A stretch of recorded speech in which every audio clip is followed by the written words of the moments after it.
Gerrit Cole didn't just return to the mix. He was, Jake, it almost felt like he was an evolved version of himself. He was going over his head, right, with the windup. He unveiled the sinker. It was very Cam Schlittler-esque. 6 full innings, 2 hits. He was efficient, shutout baseball. And this is such a shame, by the way. 3 walks, just 2 Ks. He was everything you could imagine. You'd think if we'd get that, we'd certainly win a game at home. You'd think. You'd think so, right? Up to 97 miles an hour on the sinker, 99 with the 4-seam fastball. I think it's fair to say Gerrit Cole is just all the way back. He did try to feel around for the changeup. Didn't have that early. He goes away from it very smartly, goes to the power slider, and then eventually finds a way to work that changeup in late. I mean, he's smart as ever. Unfortunately, this Yankees offense, full stop, they think they were better tonight, having out-hit the Rays 11-8. And Jake, I feel like you and I, and your dad as well, my mom understands this. We talk about this all the time. Mm-hmm. We've learned this long ago watching this Yankees team, especially with this podcast. Hits don't mean squat unless runners are in scoring position and you need them. It's a theme for not just this year's Yankees team. Literally every Yankees team you've watched the past, decade? They find ways, we're red hot, we're getting hot. Jake, you say 11 hits. They were 2 for 12 tonight with runners in scoring position, a stat that your dad wanted us to point out last season. I mean, he was just really talking about the team's inability to score when they actually need to score. Can they go do that? Not can we average a high amount of runs over 162? What can you do for all the marbles in a situation where it's do or die, innings 7 through 9? Can you actually get that stuff done? This is an everyday occasion. The Yankees just don't hit when they have to hit. The story is we're impressed to no end by the Yankees starting pitching. It's been one after the other. Cam Schlittler, Gerrit Cole, right? Max Fried, Ryan Weathers, that's bounced the right way. Will Warren, and then what? The bullpen, and then this offense, they just can't get it done. First it was Duvall, then it was Bednar, and now it's Aaron Judge. Jake, you were just texting me a bunch of stats that I couldn't even believe, one after the other. 4 for his last 35. The Yankees lose 4-2 to one of the only good teams in the American League. It's despicable. It's awful. It seems like it's every year we're talking about that our record's fine, right? It's not 2023 where Aaron Judge was hurt. It's not the Josh Donaldson era, but we're beating everybody else, but we can't beat that one team. And that team right now is the Tampa Bay Rays. They play the right way. And if from the outside looking in, if you're not a Yankees fan and you don't watch a ton of the Rays, they're going to put the ball in play softly, right? They don't hit the ball very hard. And that's their intention, right? You see Chandler Simpson, someone that Jake's really high on, balls in play to Jose Caballero, you boot the ball. Why? There's a lot of pressure to make that play. Because the Yankees, how often are they actually getting it done and feeling like their offense can punch back? They feel that pressure, and the Rays know this, right? The Jays know this. The Dodgers in 2024 knew this. This is the game plan against the Yankees. You don't have to hit the ball hard. You don't have to do anything special. Intentionally put the ball in play with speed on the base pass, and the Yankees will do the rest. That's what's happened here. It's been the story. One style's working. The Yankee style isn't working. And just to pull a quote, Jake, and we've tried to ignore this, from Aaron Boone. He said this after the game about the offense. I thought we swung the bats well tonight. Interesting. This was not the last couple of nights, and he's right, where we really struggled. We didn't have much to show for it, but I was encouraged with what I saw. He was encouraged because he saw hits. He saw, right, Austin Wells hit a home run. He saw Trent Grisham at the leadoff position, something he hasn't done all year. He had 3 knocks, right? He was encouraged. We didn't do anything when it mattered, but he was encouraged. Hitting isn't just trying to get hits. You succeed, Jake, or fail based on when you have opportunity during the game in individual situations. You either fail or succeed. You have to go out there and get a job done. They don't. Welcome back to Yankees Unloaded. I'm Gary Sheffield Jr. That's Jake Ellenbogen. This is more than likely going to be a rip fest. If you're new here, subscribe, hit the bell icon to be notified every time we go live every night. Tonight we did a much earlier show. Like the video is the best way to help support the channel, as well as super chats. And we're going to do a better job of getting to those super chats earlier so you guys don't super and then 45 minutes later we end up getting to you. So we really appreciate all of the support, as well as hyping the video below. We're going to talk Gerrit Cole in depth. We're going to talk about what we saw. Jake, Aaron Judge, what the hell we're watching with him. And then Boone's choice to pull Cole, despite a clean outing, to go to Brent Hedrick, who's really struggling. And we'll probably talk Austin Wells. But Jake, let's start with Gerrit Cole, right? He's the bright spot. And then it's going to be a rip fest from there. Is he all the way back, or do we need to see the Ks? How happy were you to watch Gerrit Cole and what he did tonight? I think I was the most skeptical dude when it came to Gerrit Cole. I made this very clear. Everyone was like talking about how he's going to come back and be exactly what he was. Yeah. I couldn't believe I found myself saying Boone should have kept him in. He should have kept him in. And I understand why he didn't. Pitches. But I would have kept him in, believe it or not. And here's why. Because you don't need to make just essentially a decision before the game here. You can just see it out and see it through. And Cole did not look labored at all. At all. Yeah. It looked like he could have gone the rest of the game the way. He was so calm. Did he cool, sweat? Collected. Did he sweat at any point in this game? No, but then again, Rodon sweats in the second inning, and there'd be nobody on base, and he's still sweating. So I don't know if I should pull him. Actually, yeah, I'm not gonna put too much stock in the sweat, but I mean, I am gonna bring up how he had 85 pitches his last rehab assignment. I honestly am okay. This is not me throwing blame at Boone. They didn't lose because they didn't keep Cole in. By the way, I agree with you.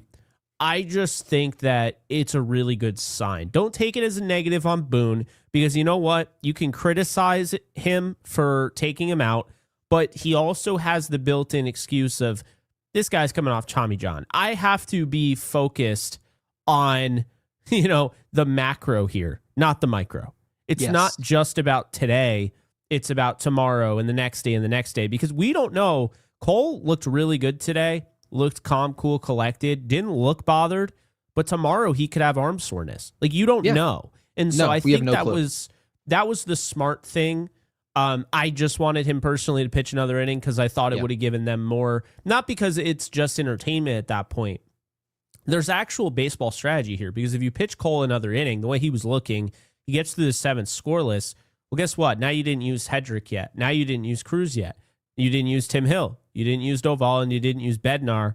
And you now just have to get through 2 more innings. And you have 1, 2, 3, 4, 5 guys available.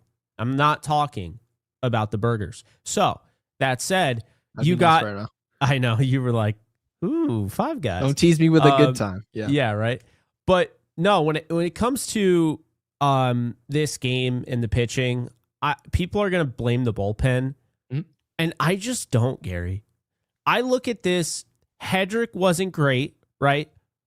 But I don't look at this like the bullpen lost in the game. Cruz came in and played fireman. Like, he just totally put out the fire.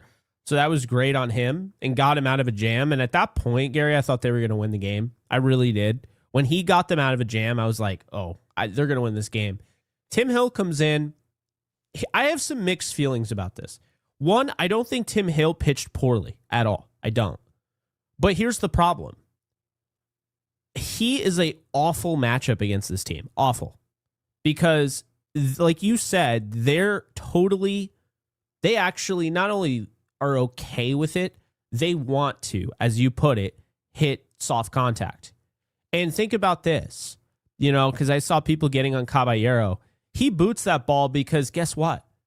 That is Simpson. That's not anybody else. He knows what the speed is down the line, and he's thinking about, I got to get this thing over quickly.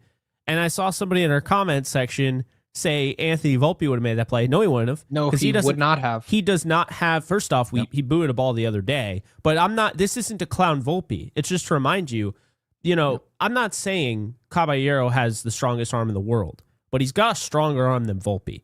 And if Caballero couldn't get him, and I don't believe Caballero would have gotten him with a clean play. I just don't, because I thought it was kind of a weird like bounce it took. I think Simpson would have beaten it out, or at least it would have been really close. There's no way if Volpe fields that cleanly, he's getting out Simpson. I don't think people realize how freaking fast this guy is. That's roster construction, by the way. That's what happens when you build a roster, and it's not going to be the sexiest build, but we said the exact same thing about the Jays last year. The Jays, if you looked at the lineup and you looked at how many home runs they hit, you looked at how many ribbies they had, the common fan who doesn't watch either team would be like, oh, the Yankees have a better roster. Wrong. They don't. We didn't have a better roster than the Jays last year. And you could also make the argument that the Rays, if you give them a little bit more pitching depth, like maybe one or two moves in their rotation or add one more guy to their bullpen, you can also make the argument that the Rays have a better team than we do right now. Because, Jake, I'm going to say this.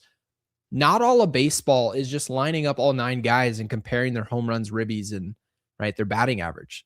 That's not what it's about. It's not about looking at the baseball savant page and be like, oh, all of our guys are 6'5", and they've got red all up on the savant page. They all hit the ball hard, right? In the end, it's your style and your personnel versus our style and our personnel.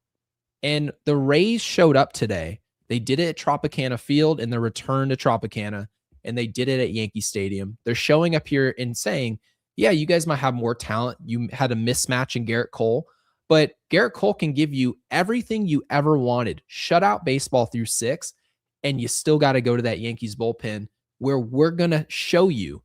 You make one mistake, and we're rounding third and scoring. And when your offense can't back it up, all you're doing is putting more pressure on Caballero. You mentioned Tim Hill, Jake. You put more pressure on Tim Hill to make those plays. They know this type of information. As a pitcher coming into the game, if a ball's put in play, if you're sitting in a 3-1 count, you don't think in your mind Chandler Simpson's up at the plate. My offense is struggling to hit with runners in scoring position. If I walk this guy, that might be the game. That changes how you perform. It's pressure that's intentional from the Jays last year and now the Rays this year. People are going to look up and say, Chandler Simpson, my goodness, I'd rather have a dude who hits 30-plus home runs hitting leadoff. That's a better player. I don't think so, Jake, because when you get up into these small series in the division series, maybe a championship series, if the Tampa Bay Rays get there, the Yankees have to show in the end, they can get it done when they really have to. And that's something, probably the number one thing we struggle with, getting it done when you have to. Man on second base, 2 outs. Can we do less? Liked a little bit of what I saw. Jazz, beating the shift the other way. Obviously what Trent Grisham did, but none of those things that I can say in a positive way, and I'm trying to say something positive, none of it happened, Jake, when they actually needed it to happen. It just was just random violence throughout the day that had nothing to do with situational hitting. Yeah, I mean, Trent Grisham went 3 for 5 today. In the one hole, he still shouldn't have been leading off. And honestly, that kind of further proves the point. Because imagine if you copy and paste the 3 for 5 and the way he hit when there were guys in scoring position. Because there were guys in scoring position. 2 for 12 today. Chisholm came through, and so did Ben Rice. But aside from that, no one else hit with runners in scoring position. 0 for 3 for Goldschmidt. 0 for 2 for Aaron Judge. McMahon, 0 for 1. Bellinger, 0 for 1. Caballero, 0 for 1. Wells, 0 for 1. Now, to be fair, man, Caballero comes back, and instantly there's just juice from that position. And look, I'm going to give Volpe credit because I thought he played pretty well in relief. Caballero's a different animal. He just is. He absolutely is. I know he got thrown out at second. That's part of being that volume shooter. You're going to miss a lot of shots. When you're a volume stolen base guy, you're going to get thrown out. But he provides so much that I'm okay with it. I'll live with it. I've said this. I will absolutely live with him getting tossed at second, Yeah, the Rays say the same thing. Chandler Simpson's been thrown out on the base pass more than any other big leaguer. But that's because of his aggressiveness, right? People are going to say the same thing about Caballero. They're going to say the same thing about Jazz. It comes with the territory. And it does. You just can't get upset about aggressiveness. Now, mind you, if someone forgets the outs, if somebody doesn't realize I can't make the first or third out at third base, well, those are rules that can't be broken. The one in Fenway Park, And I love Jason Dominguez, but when he Yes. like came off the base path and was like, "Oh, I thought there were 2 outs." No, that's not aggressiveness. That's just boneheadedness. Yeah, I we can't covered. have We that. ripped it. Sorry, B-Rye. That I still haven't forgotten that. But No, we would never forget. But it's so funny though, because Ryan McMahon had one of the 3 hits yesterday, and people made a big deal about it. And here he is going 0 for 4 again with 2 strikeouts. And there's some big moments they could have used him. And it's just it really goes to show you got Jazz hitting close to 250 now. Jazz, by the way, has the same batting average as Aaron Judge. Okay, so he's gotten tons and tons and tons of flack. But Jazz, to be fair, is putting his money where his mouth is and said, "Look, I hit when it gets warmer out." Now, that's not acceptable in my opinion. It's not acceptable for you. I know your thoughts on this. But at least he's hitting, Gary. He's actually hitting. He's actually adding something to this roster. Paul Goldschmidt's been struggling since he's been getting more opportunities, so I'll put my hand up there because I said he should be playing every day for the time being. Bellinger, I still thought that was the 4. right decision, by the way. I thought getting Goldschmidt in there was still the right choice. Even though the fact that it didn't work. Yeah, I think that made sense. I'm just taking blame. Like I absolutely still believe it was the right move. It's just It didn't work out, like I said. And when you are as passionate as especially as I am about takes, you have to own it. Like when something doesn't work out, you have to be like, that was that, I said that. But Wells hit the home run today, and it just, to me, it didn't really even feel like anything. I was like, oh my God, Wells did something. And that's the thing that sucks. I know he walked today. He reached base twice, technically, because he hit a home run and he walked. But it's just, Gary, I don't know how many times we can continue to talk about this without sounding incredibly repetitive, because we literally do a show every single day. But this is such a unbalanced lineup. And the main culprit is not Wells, is not McMahon, is not Goldschmidt, is not insert Trent Grisham, whatever. The main culprit is Aaron Judge, okay? Because you can't have your best hitter, the captain of your team, the guy everyone oohs and ahs at, right? And I'm not just talking about the fans, Gary. You listen to the way Jazz Chisholm talks about Aaron Judge. That dude, I still believe Jazz probably thinks he's the second best player in the league, but he would never say he's better than Aaron Judge, right? Never say that. And there's just kind of this quiet, respect where these guys just view Judge. They look up to Judge like he's the older brother of the whole team.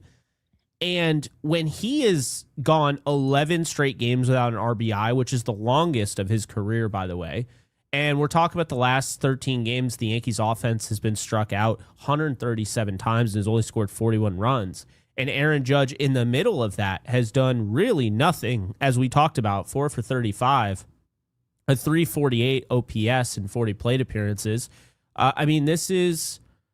He's having maybe the worst stretch of his career.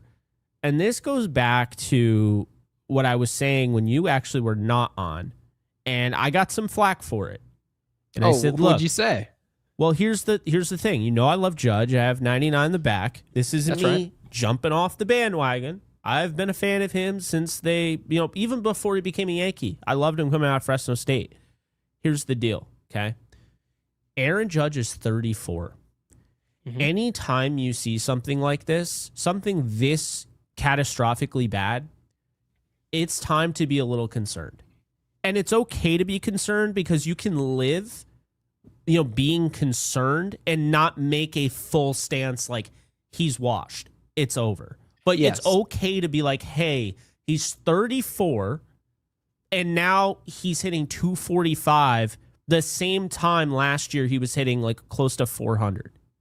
So it's one of those things, Gary, where I don't really feel like Judge is massively about to decline, but it's more so you don't want to ever think about this. But just think about if Judge isn't what we've seen. I mean, how good can the Yankees be? Doesn't that really cap off their ceiling? Because I would make the argument that the reason why before the season started, we're they're going to win 95 games, whatever, right? is because Aaron Judge.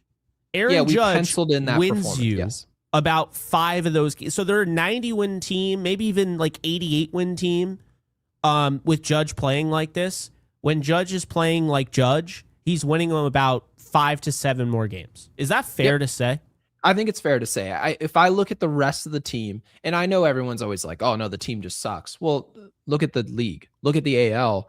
You just have to be better than a lot of these teams in the AL. Yeah. And we're not going to be impressed when they go beat like Baltimore or they go beat some of these bottom feeders in the league. And not to pick on Baltimore, but they're not the best team in the league. They're not the Rays, certainly.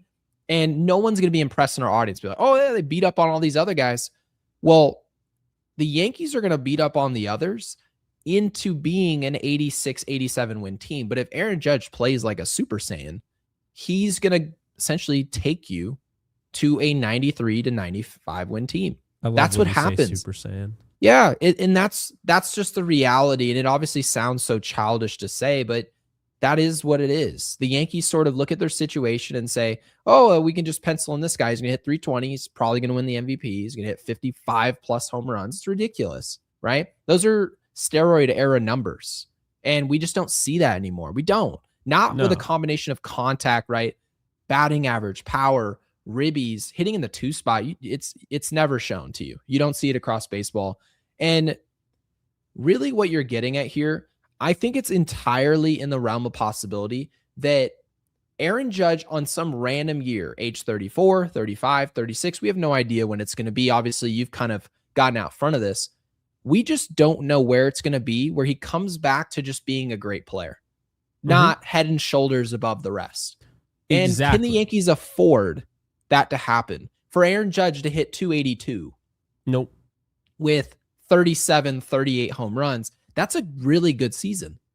But the Yankees have had this certain level of Aaron Judge where you just sort of pencil him in and we're like, we'll figure out the rest later. We'll figure out Austin Wells. We'll see where Ben Rice is this year. We'll see if Goldschmidt, what he's got left, right? We'll see if Cam Schlittler can redo and maybe elevate from what he did last year. We didn't worry about Aaron Judge because no one wants to. But that's why I've always told everybody, I'm not losing sleep over a lot of these prospects because you never know when Aaron Judge had that last superhero season in him. Now, again, I think that's probably, I'm going to say going into an age 35, 36 season is my personal prediction. When we see that real decline where he's no longer head and shoulders above everyone else, when there's probably, you watch LeBron James and you're like, okay, this guy is the best player in the world. And then all of a sudden he's 38, 39, 40. And then people started just calling him top 5, right? That just happened overnight, it felt like. I see that happening for Judge in the next 2 years. The Yankees right now can't afford that. They can't. No, they can't. I'm glad we brought this up because I talked about a little bit, on the show that you were not on, and I didn't really get your thoughts on it, but I think we're kind of aligned here. It's not to say, because I see people in the comment section, overreacting. I don't think we're overreacting at all because we're not coming out and saying Judge is cooked. Judge is chalked. We're aware that when you're on social media and you're on podcasts, everything's sensationalized. Everything is, I'm all the way over here in the corner. If you think Aaron Judge there's even a possibility that there could be a decline. People hear decline and they feel that you said an all-time great now is not a very good baseball player. Or he's not great, right? He was the best player in the world. He's no longer good. No, that's not what's being said. So obviously, if people want to misrepresent what's being said, then they can go ahead and do that on their own time. But the reality is Aaron Judge more than likely is just going to get up and running in some random series that isn't that important a couple weeks from now, and people will be off his back. But then there's still going to be the question mark that people have a valid case for. Absolutely. He has to do it against Tampa. He has to do it against Toronto. And that's true. And we'll just go see what he does down the road. And we're rooting for it. And we expect it ultimately to get done. But it is a matter of when for Aaron Judge. And they've played around with their food for years now. Aaron Judge has carried this team. You can't just allow him to carry this team and then just be shocked that he can't pull the rope in the entire unit in some random year. It's happening. It's at one point. I'm going to throw something at you because I know a lot of people have brought up Does he need a day? No. I'm not going to do that. I don't believe in benching him. That doesn't make any sense. If you want to give him a day off, like because you feel like he's tired, that's fine. But I'm not giving him like almost like, oh, he needs a day off because he's struggling. Like if that's something, I'll give. I that's actually the I did the discretion of research, Boone. Jake. Yeah, I actually did the research on this, by the way, Mhm. and I actually agree with your take here, except in our unique situation right now, I don't. And here's why. Mhm. When in the research that I did, and I originally didn't think this, because just last night I said the opposite, right? When I looked up who's pitching, I looked up who's pitching Friday, right? Who was pitching today, and I said, oh, this should be opportunistic for Judge. Saturday, day game. Sunday, day game. We're expecting rain. Then we go play Kansas City. We see Michael Wacha. Jake, Aaron Judge doesn't see Michael Wacha at all. He is horrendous against Michael Wacha. I sit him for Tuesday. I sit him for Tuesday's game. He doesn't see him anyways, and he's slumping. Him. Like, understand this, and I don't think you are either. Like you're adding strategy to it, which I love, by the way. This is strategy, good. yes. But I think it would be more so he's overworked at this point, and you're giving him a day off. It's not like he's struggling. I'm going to give him a day to think about it. He might actually just be exhausted. Because guess what? I don't remember the last time he's not been in the lineup. I think he's been in the lineup every single game this year, if I'm not mistaken. Yeah, they consider his day offs DH days. Yeah, so and see, that's not a day off because you still have to think about the game. You have to be fully immersed in the game. Even if, just ask Giancarlo Stanton. You think he's getting a day off? He still has to round the bases, and Lord knows he makes that look a little bit tougher than it looks. But how about this, okay? Aaron Judge doesn't get a day off or anything like that. Mm-hmm. You move him down in the order, and here's why, okay? Right now, he is hitting second, okay? Mm-hmm. I think they should hit him fourth. I do. And here's why. Because, first off, Bellinger should lead off. I think Caballero should be hitting second. And I think Ben Rice should be hitting third. Why does this work? Lefty, righty, lefty, righty. You're not overly dominant with the lefty because if you choose to go with Bellinger and you're like, well, Jake, you can't put Caballero up there. You would just put Ben Rice up there. That's lefty, lefty, and then you'd have Judge. And then, are you concerned with the fact that Caballero, because this is going to be the biggest question you face, mm-hmm. no question. Yeah. Caballero's been seen as this catalyst at the bottom of the lineup, and people make it seem like if someone plays well at the bottom, they can't possibly do it at the top, right? You're just simply removing the performance altogether. Yeah. You're saying that Caballero, if he can hit at the bottom, he can also hit at the top. Absolutely. What are you doing at the bottom of the lineup? Because the bottom of this lineup is already bad, and we're getting performance from Caballero. Trent Grisham in the 7 spot, to your defense here, he hits in the 7 spot. So that's probably helping your group. What else is going back there? Like I think feel all like we're of a almost sudden running out of talent. Your lineup looks better because think about it. You have Bellinger, you have Caballero, mm-hmm. Rice, Judge. Now you're at the 5th spot. Now you got Jazz Chisholm, right?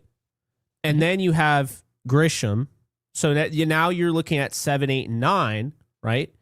And so basically what I'm doing in this case is I'm getting Caballero, who's been hitting, because this is a 2-for-4 day coming off the IL. He told us he's a competitor, man. He's like, I am not taking more than 10 days. It will be 10 days and I will be on that field and I'll be competing.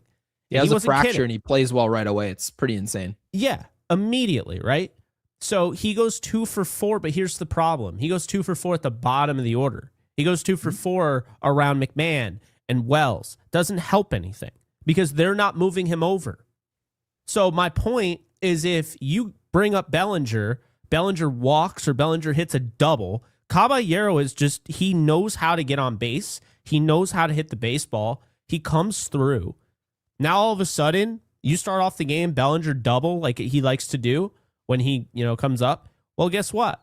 Caballero can knock him in, and now it's 1-0. And oh, by the way, here comes Ben Rice with nobody out, and you got Caballero maybe on second speed. Ben Rice hits just a lofter, right? It's like nothing crazy. It's just lofts the single. Caballero's already at home plate by the time that thing lands. Yeah, no, there's someone actually brings up something in the live chat that I agree with. And I'm curious to what you think, because Jack brings up the point that Aaron Judge at some point, we all agree here, he's going to turn it on at some point. It's just a matter of when. It's going to matter if when he turns it on, is it when it's important instead of some random series. He will turn it on. Yeah. Let's just say you got your way. He moves to the 4 spot. Yes. You're essentially alleviating some pressure. Now you're kind of alleviating pressure, but at the same time, once he gets going, keep in mind the name that you said that would be hitting behind him. That's Jazz Chisholm. I'm sorry. If I was the manager on the other team, I would have a brain aneurysm if my pitcher actually pitched to Aaron Judge instead of Jazz Chisholm. Jazz Chisholm is I know this isn't the sexiest thing to say right now. He's still a good baseball player. He's just highly flawed. You know who's not highly flawed? Aaron Judge. When he's playing well, I would literally, I'm not kidding you, I would intentionally walk Aaron Judge the entire season. I would never pitch to him once. Once he gets it going to where he looks anything like Aaron Judge. But I can't have that exact same conversation if Ben Rice is behind him, right? If Cody Bellinger was behind him. I actually feel... But right now, the way Jazz is hitting, I actually think it would work. Right, but here's the problem. Jazz is the most hot and cold player in the league. And Aaron Judge really isn't. He's consistent. This just happens to be basically a one-off. He doesn't really do this often. Aaron Judge, we expect to get back to form. Jazz, on the other hand, does anyone in our audience really think that Jazz 6 weeks from now won't be ice cold? Of course he will be. Of course he'll be ice cold. There's going to be a random time the rest of the season where we're going to go, he's 6 for 32. And we're just acting like he's around the corner and then like he's home free. He did this last year. So that's the worry. Jazz can't sustainably be behind Aaron Judge. That's my problem with it. I mean, then maybe if you want to go like a righty and a righty, you could put Goldschmidt there.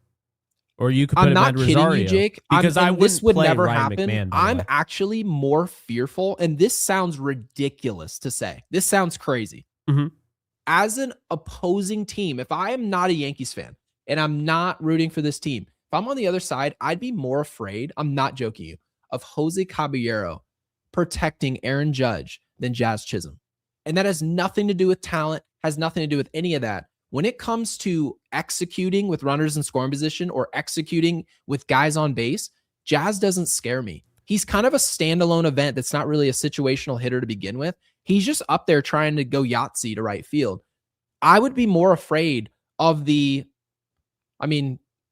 was it in Toronto again, Jake? Then fine, you could do Bellinger, Goldschmidt, Rice, Judge, Caballero. And then they're not going to do it though. That's the right. So that's the issue, is that they're just never going to even consider that. Oh, I know. Cabby, based on his profile, is either they're only considering him basically a 8 through 9 hitter, or he's going to hit leadoff or 2. Those are the only 2 they're spots not even going to consider him there, because they're stuck and they're set in their own ways. It's why it's the same thing. No matter what Caballero does, the fact he's hitting 266, he's easily one of the best hitters on this team. I mean, Ahmed Rosario, you saw what he was doing, and it didn't take him long. Oh, well, Brian McMahon's finally hitting for 8 days.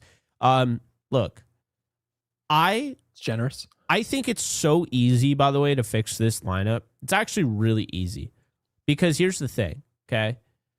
You could actually keep Grisham in it. We talked about it. You could keep him in the 6th or 7 hole, and I guarantee you that would actually work out. Judge, Rice, Grisham, Bellinger, Goldschmidt, Jazz, Caballero.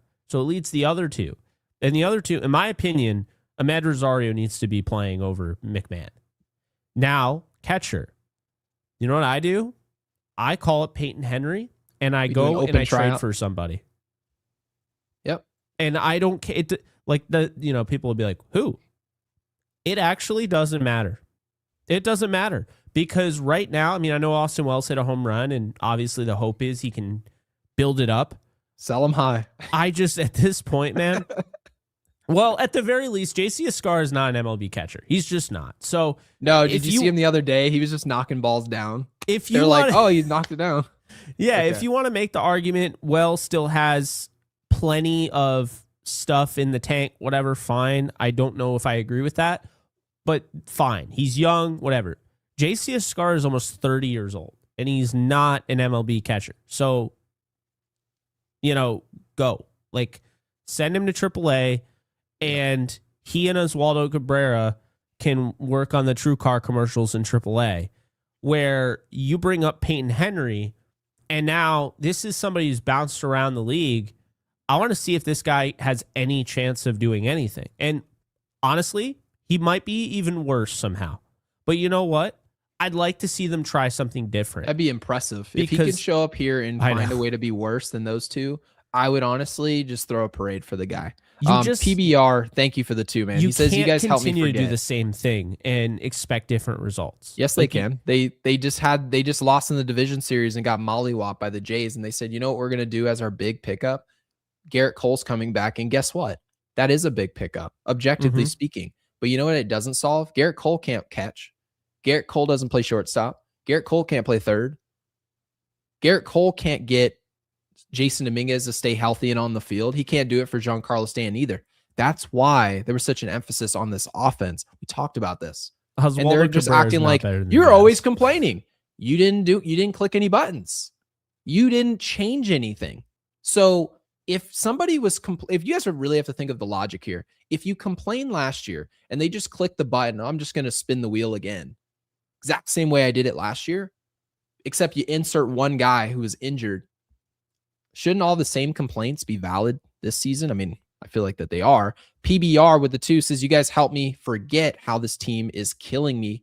Thank you. We really appreciate the super and all the support of the channel. And back-to-back supers from PBR. Thank you for the 5. Says, you know how in a dynasty days, we had different heroes every night. I did see this earlier. This is a great super chat. It's funny how it's the polar opposite now. Who's going to cost us this game? Honestly, PBR, I kind of disagree. Obviously, this is more of like a feel-good super chat. I do agree with what you're saying in the macro here, but if you really think about it, who isn't struggling with runners in scoring position? Jake, we talked about Grisham, right? We talked about McMahon. You talked about Wells. You talked about Cabby. 3 hits for Grisham, a knock for Rice, 2 for Bellinger, one of which we sent Trent Grisham to the plate like he was in a wheelchair, brother. It's still Trent Grisham who's hurt. And they just, oh, yeah, we'll send him. Exact same situation that they did with Giancarlo, by the way. So Belly is the only player who hit with runners in scoring position today, and it still didn't work. Okay. Goldschmidt was 0 for 4 today. So he's really a one-off. Jazz was 2 for 4, had a ribby, thank goodness. Cabby was 2 for 4. Wells was 1 for 3. All those hits, 11 knocks, only 2 of them came with runners in scoring position. So it essentially means 9 knocks, nobody scored. So that's not really picking on one player. Isn't that the whole team? It's a whole damn team. Who's going to cost us this game, Jake? It was the entire offense. They still, with 11 hits, were putrid tonight. They weren't good, despite what Aaron Boone said post-game. It's not good baseball. And Guy, thank you for the 2, says Cole, yes, out too early. Cruz too early. Great game plan, Boone. So Jake, let's get to those choices that Aaron Boone made, right? You gave him a pass. I don't want to use the word pass. That's probably the wrong word. You didn't want us to look too far into the fact that Gerrit Cole was pulled because you said he had the built-in excuse. He can't go 80, 90, 100 pitches, right? He can't go 90 pitches. Basically, the choice was he's at 72 pitches. They pull him out after a clean exit of the 6th. He could have come out in the 7th inning, no question, and come out to a standing ovation, right? That was a choice that Boone could have made. Instead, he chose not to do that. Now, I personally thought it was the right choice for Gerrit Cole to come out the game. That's what I believe. Here's where we have an issue. Our personnel isn't very good in the bullpen. That's on Brian Cashman. It has nothing to do with the management of the game tonight. So that's not always the best thing to say because it makes it seem like there was nothing Boone could have done to help the team win tonight. And I don't really think that's true. But coming out of the bullpen, what else was he going to do? Gerrit Cole is coming back from Tommy John. He was forced to go to a bullpen. Our second best reliever on the whole team was sent down to the minor leagues yesterday. Doval has to pitch. Hill has to pitch. He gave up weak contact to a team who runs like a bat out of hell. And it was intentional and it worked. Jake, I get, we pulled Cruz too early. We should have done this. We should have done that. But guys, isn't the group back there just not very good? Isn't it always going to look bad? It's weird because the bullpen is like half of it is really good. Like I really like Tim Hill. I really like Fernando Cruz. I like Bednar. Yeah. I don't love Bednar, but I think I would say I like him, right? Then you have Hedrick. That's 4 bullpen arms out of 8 that I would say are pretty damn good. After that, leaves a lot to be desired. And Hedrick has been horrendous of late, by the way. Yeah, I think his last 2 appearances, he has not been good. But even still, Gary, not good. Hashtag not good. Even still, his ERA is a 2.08. So it goes to show you how freaking good he's been almost the whole year. Clay Holmes-esque start to, what was it, 2024? Oh, don't get me started with the Dave Righetti. He had a 0 ERA, I think, the first month of that season, which is pretty funny. And we were like, oh my God, has Clay Holmes figured it out? And reliever of the year? Yeah. No, he had a 0 ERA, and then he turned into a potato. Yeah, he was Buzz Lightyear's infinity and beyond. I'm with you on that. No, so the thing that actually really bothers me is they make these guys out to be like, there's a problem here. Like, how do I go about organizing the bullpen when like I have Jake Bird and I have Camilo Doval and I got Paul Blackburn and Ryan Yarbrough. And to be fair, Paul Blackburn I actually like. I mean, he's right now he's like Tonkin to me. I don't think he's amazing, but I think he fills a role and he can surprise you. Right. You know what I mean? Yep. That's exactly who he is. Yep. He is literally Michael Tonkin. It's insane, right? But here's the deal. That's 5 bullpen arms. If you and I are both saying we'll sign off on Blackburn for now. We're not saying we want him pitching in the postseason, but for now, he's a part of this bullpen. That's fine. You have 5 arms. Why do we act like Doval, Bird, and Yarbrough are like hard decisions? Because to me, right off the rip, Yovani Cruz and De Los Santos. What's his face? Yeri? Yeah, Yeri De Los Santos. Right off the rip, those are 2 arms that I can tell you right now I trust more than any of those 3. So, who do you decide? I don't know. I don't really care. I would send down Bird personally, and I would send down Yarbrough. I would keep Doval, and hear me out why. Because I think if anybody is just randomly going to figure it out, it's going to be him. Because guess what? As bad as he's been, Gary, Doval has a track record of actually working out. He was an all-star at one point. He was a closer, right? What does Jake Bird have a track record of? He's just one of those throwing hard in Colorado. Yeah, he throws hard in Colorado. He's an analytic, wet dream essentially for some of these dudes. But aside from that, like he's not great. And then Yarbrough literally is the opposite. They tell us how much they love analytics. They tell us how much they love stuff. They tell us that we don't like Tatsuya Imai's stuff. And I know that's a bad example because he's struggling. But they didn't go after Imai.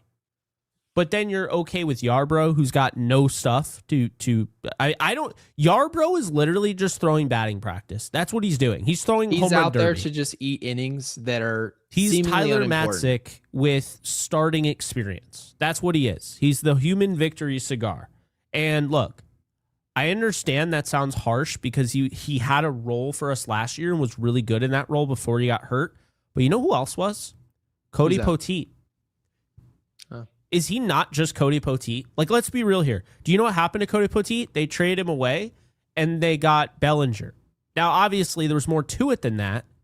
We just gave him away. We took the money, the $25 million for 2 years with the opt-out. The Cubs didn't want that. We just gave him away. He's just a guy. And that's my problem. See, I liked Cody Poteet. I liked Ryan Yarbrough last year. I love Nestor Cortez. Like, these are just guys at the end of the day. Like, if you were deciding between Nestor Cortez and Carlos Rodon, it's not even an argument, Carlos Rodon. If you're deciding between Nestor Cortez and going out and getting freaking, Tark Skubal or somebody like that, ridiculous, right? Like, you would never be like, what are we going to do with Nestor Cortez? Like, I loved him. Absolutely loved Nasty Nestor. But these are the type of guys that the Yankees will sit there and they'll be like, the money gif where the guy's like, oh yeah, in mind that's so the easy Yankees. For us to, it's so pitchers. easy for us to replace them too. I know. If you really think about it, we're able to spend money. Brian Cashman rarely ever trades prospects. He just hangs on to them until they're about 40 years old. Like, literally, it's like guys are prospects in the Yankee system and they're 40 and they just go play in the Mexican League. Either call them up or you trade them, right? We're not that aggressive. The Yankees can always go get another Cody Poteet. Always. There's always another team that wants to get rid of a player and we can go do it, right? Fernando Cruz. Do you know how many times we've done this Fernando Cruz strategy? Oh, yeah, Cincinnati's not really competitive. This guy's 34, 35. Bring him in. We like the stuff. We like the breaking ball. We'll fix him. We've done this 1,000 times. We can replace these guys any day of the week. And yet, you look at Ryan Yarbrough and some of these guys in our bullpen, they're literally just acting like there's Kurt Schilling back there. Like there's actually something to protect. There's nothing to protect. It's been obviously pretty disheartening with their lack of aggressiveness in their game plan for the bullpen, because it just seems like we just stood pat and we're waiting a lot of prospects to fill those roles. Really strange. And by the way, to add to what we were just talking about the bullpen, yeah, the Yankees are notorious for one thing, and I don't know if everybody really talks about this, but it really kind of hit me. What's that? They are always a year late. Like, I know teams that are a year early, like they'll get rid of a guy early, right? Okay. And then he'll go on, whatever. But it's like, okay, whatever. The Yankees will get rid of a guy late. Like, they took forever to get rid of, what's his name? Oh my God. Florial? No, 71. I can't remember his name. I used to really like him. He was on the team last year. Had issues staying healthy. Well, someone in the live chat's going to get it for us. I would assume. I don't know why I almost said Ian Kennedy. It's not him. Oh, by the way, I do Hamilton, see this. Thank you. I love how they immediately. God, 71. Ian Hamilton. So Ian Hamilton was really good for the Yankees in doses, but they waited a year too late. You see what I'm saying? Like, they waited a year too late to get rid of him. They waited a year too late to get rid of Luke Weaver, to be honest with you. Like, I know that sounds crazy as well. We didn't know that, but it just feels like this is nonsense that Yarbrough is on this team. Absolute nonsense. Like, they've clearly waited a year too long. There you go, Yarbrough. Big Boss Baby. Kind of to the point. The Yankees probably hung on to Johnny Lowe 2 or 3 times too long. Yeah. Right? Well, Johnny Lowe was on this team. And again, there's a difference between rooting for someone to do something well and then actually expecting something to work and putting them on the roster and on the 40-man and on the 26-man. You only have so many roster spots. You can't just give it away with these charity pickups and be like, he was a Yankee. That doesn't mean anything. Great name. That only matters when you're a winner in New York. Trevino. Don't tell me these guys are Yankees. You're not a Yankee until you win something. Ninja, thank you for the 5. Says waste of Cole's start, 11 hits, only 2 runs scored. Volpe possessed Cabby. It's like deja vu all over again. Changes need to be made, but they won't. Okay, so Ninja, again, thank you for the support. Thank you for the 5. I actually want to use Ninja's super chat to start a really important conversation because everyone can always point to the smoke. And that right now for the Yankees, there's smoke. There isn't really a fire yet. I can't really say that. But so far, the Yankees have shown they can't hit in big games. They've proven it. Okay? They just can't win bigger games. Now, we're saying that there's an issue with the offense. Their inability to hit with runners in scoring position, full stop. It's not any good. What's the solution other than just moving around the order, moving Cabby to the leadoff spot instead of the 9 spot, right? Having, in your case, you said Rosario can go over to third base. Even if all of those things go our way, is it that good of a roster? That's my question. How much can be done in the locker room from Aaron Boone's perspective? He's the manager of this team. No matter what you think about him, he can only put guys in certain orders in the lineup and then coach them. That's it. What is there to be for a solution, Jake? Do you see a real solution where you're like, if we just play these players in this order, we can win a World Series? Do you believe that, Jake? I mean, anything's possible at the end of the day. I think what we've seen from the pitching, what we've seen from the starting pitching this year without Cole, without Rodon, is that they can be absolutely lethal and they can be the best in the sport. And so, obviously I think, that's a big thing there. But I do think, Gary, the answers to this team, if you want to go and, win it all, the answers are not all on this team. They're going to have to look outside the organization. And I'm not just saying like they have to go and get Scooble, although I would take him, and I know you would as well. They don't have to, right? Would help them, but they don't have to. They do have to look at the deadline for a catcher, potentially for a third baseman, and definitely to bolster that bullpen. Can we remove the potentially out of your statement there? They need a third baseman. They need a catcher. You know my take. I don't believe for a second that they're going to part with Ryan McMahon because they're going to be like, well, we're paying $16 million. Not at the deadline, you aren't.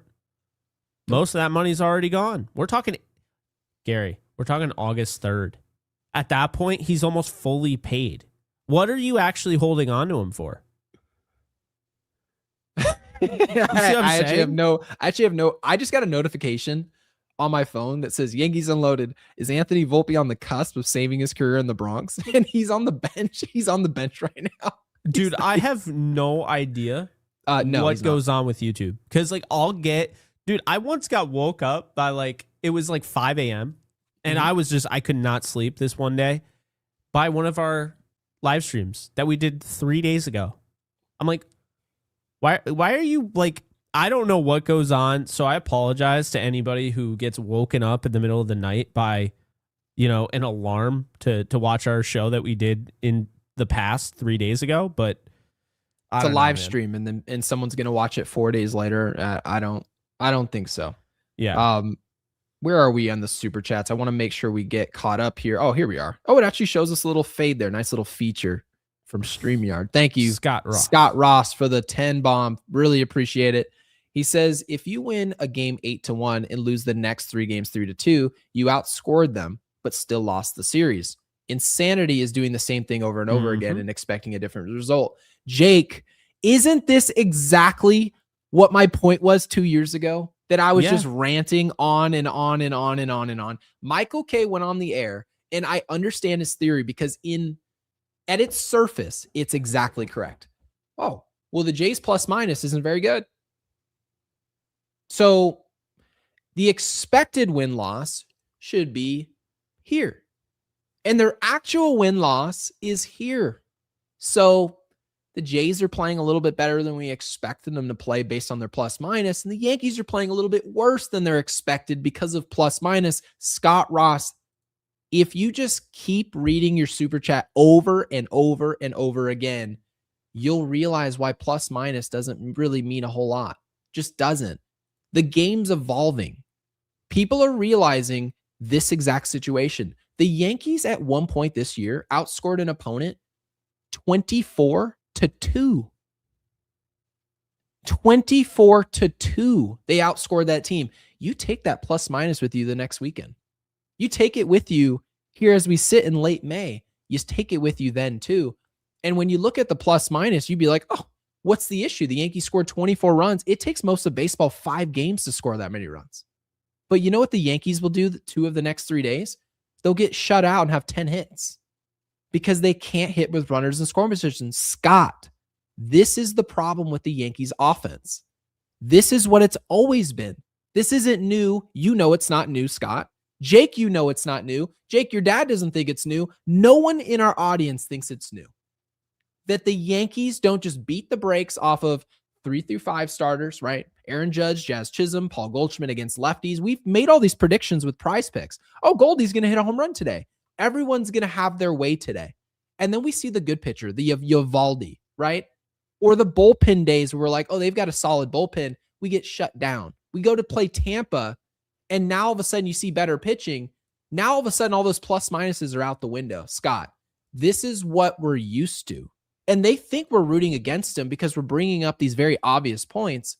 But Jake, they're not learning from these basic concepts. They actually think we led the league in home runs. We're the best offense in the game. They think that. I promise you.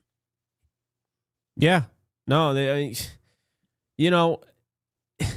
it does get to a point where it's like, I know that they've made some strides getting Bellinger, getting Caballero, adding more contact to their lineup, but good strides. Yes. Yes, those are good strides, but you still have that essence. I mean, you went out of your way to pay $16 million for that essence in Ryan McMahon, who doesn't really offer anything because he's not like a power hitter. He's entirely a glove who might occasionally have a good game when he gets a good matchup. And what I mean by a good matchup is not based on how the guy throws the ball, but how, he's performed against the guy for his career. Like we saw the other night, I think against Cease, he was hitting over 400 for his career. Shocker, had a good game, right? Yeah. But when does he have a good game? Only against, and we do it every night, Gary. We look at, career matchups, and every single night, McMahon has just awful numbers. And then you'll find that one, you're like, surprisingly, Ryan McMahon actually hits this guy pretty well. And then he ends up going 2 for 4. And then you have McMahon truthers in the comments section, not of this, but like on Twitter and what have you. And they're like, do you still think Ryan McMahon sucks? Yep. Hitting wise, yes. Does he suck overall? No, because if you're that good of a fielder, I don't think you suck. But right. As you have a to be hitter, good at something, and he is good at something. As a hitter, it was as bad, if not worse, than the Joey Gallo deal. I still think it's probably worse because I know Joey Gallo didn't contribute with the defense the way McMahon did, right. But I still think Joey Gallo contributed with the power enough to be like, all right, well, he obviously they're both hitting pretty poorly, but at least Gallo would come through in those power moments a little bit. McMahon, this is actually the most mature rarely. take I think you've ever given because it takes everything in Jake, ladies and gentlemen. I can't stand Joey to Gallo. even acknowledge anything positive from the Joey Gallo move. I can't tell you a movie I like McMahon more than Gallo, by the way. Let's make that very clear. So it's very hard for me to even give credit to Gallo, but I'm going to because, Gary, this McMahon trade makes me sick. It's still to this day makes me sick. I hate seeing him in the lineup. I don't think he's better than Rosario. I don't even care. I know, oh yeah, he's got a great glove. That's nice. What is that doing Rosario for me with can bring a runners in shovel. scoring position? Nothing. Rosario can bring a shovel out to third base for all I care. Just leave your glove at home. Yeah. And I would still rather have somebody that, man on third base, 2 outs. We're not going to score unless they throw a pass ball or we get a knock. What's it going to be? Also, why is it Rosario, if you're that bad, McMahon? You get to be that bad, Gary, in the 8 and 9 hole, but you can't bunt? What? That's also personnel as well, because in your case, right, like Rosario could bunt, right? He has that physical skill set. Ryan McMahon, on the other hand, it's not part of his game. He didn't bunt in Colorado. Like we've seen him bunt from time to time, but it's like not. When you watch the Rays personnel, right, you'll see them where like, oh, they intentionally hit the ball the other way on the ground. They want to put pressure on you. Well, the talent on the other side being Chandler Simpson, that changes the actual game plan. You don't run this air raid offense and then Tua is your quarterback. Like you do, but I don't know why you're doing it. Yeah, well, you should be a barbell handed off to the running back, right? But I mean, Tim Tebow can't be your quarterback, and you're not going to be like, oh, let's go get Tyreek Hill and go deep. No. Oh God. I don't want to see that. You have to have the personnel to run that game plan. And we talked about that with Toronto, Bo Bichette, right? Everything they were doing in the bottom of their lineup, putting the ball in play. also with their hitting coach. Everything they did from roster to mentality and mindset, all of it aligned. The Yankees, on the other hand, they'll bring in Jazz Chisholm to the organization or a Jose Caballero. Like they'll bring in a Ryan McMahon, just this guy trying to hit for pop. Oh, he's got pop the other way. He'll hit you $190.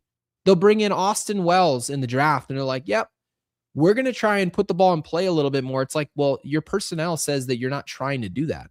So I don't know, Jake. I guess my conclusion is that yes, Aaron Boone's made some decisions that aren't as aggressive that I think he could be making them as far as where guys are in the lineup, but I can't be too critical of Aaron Boone right now.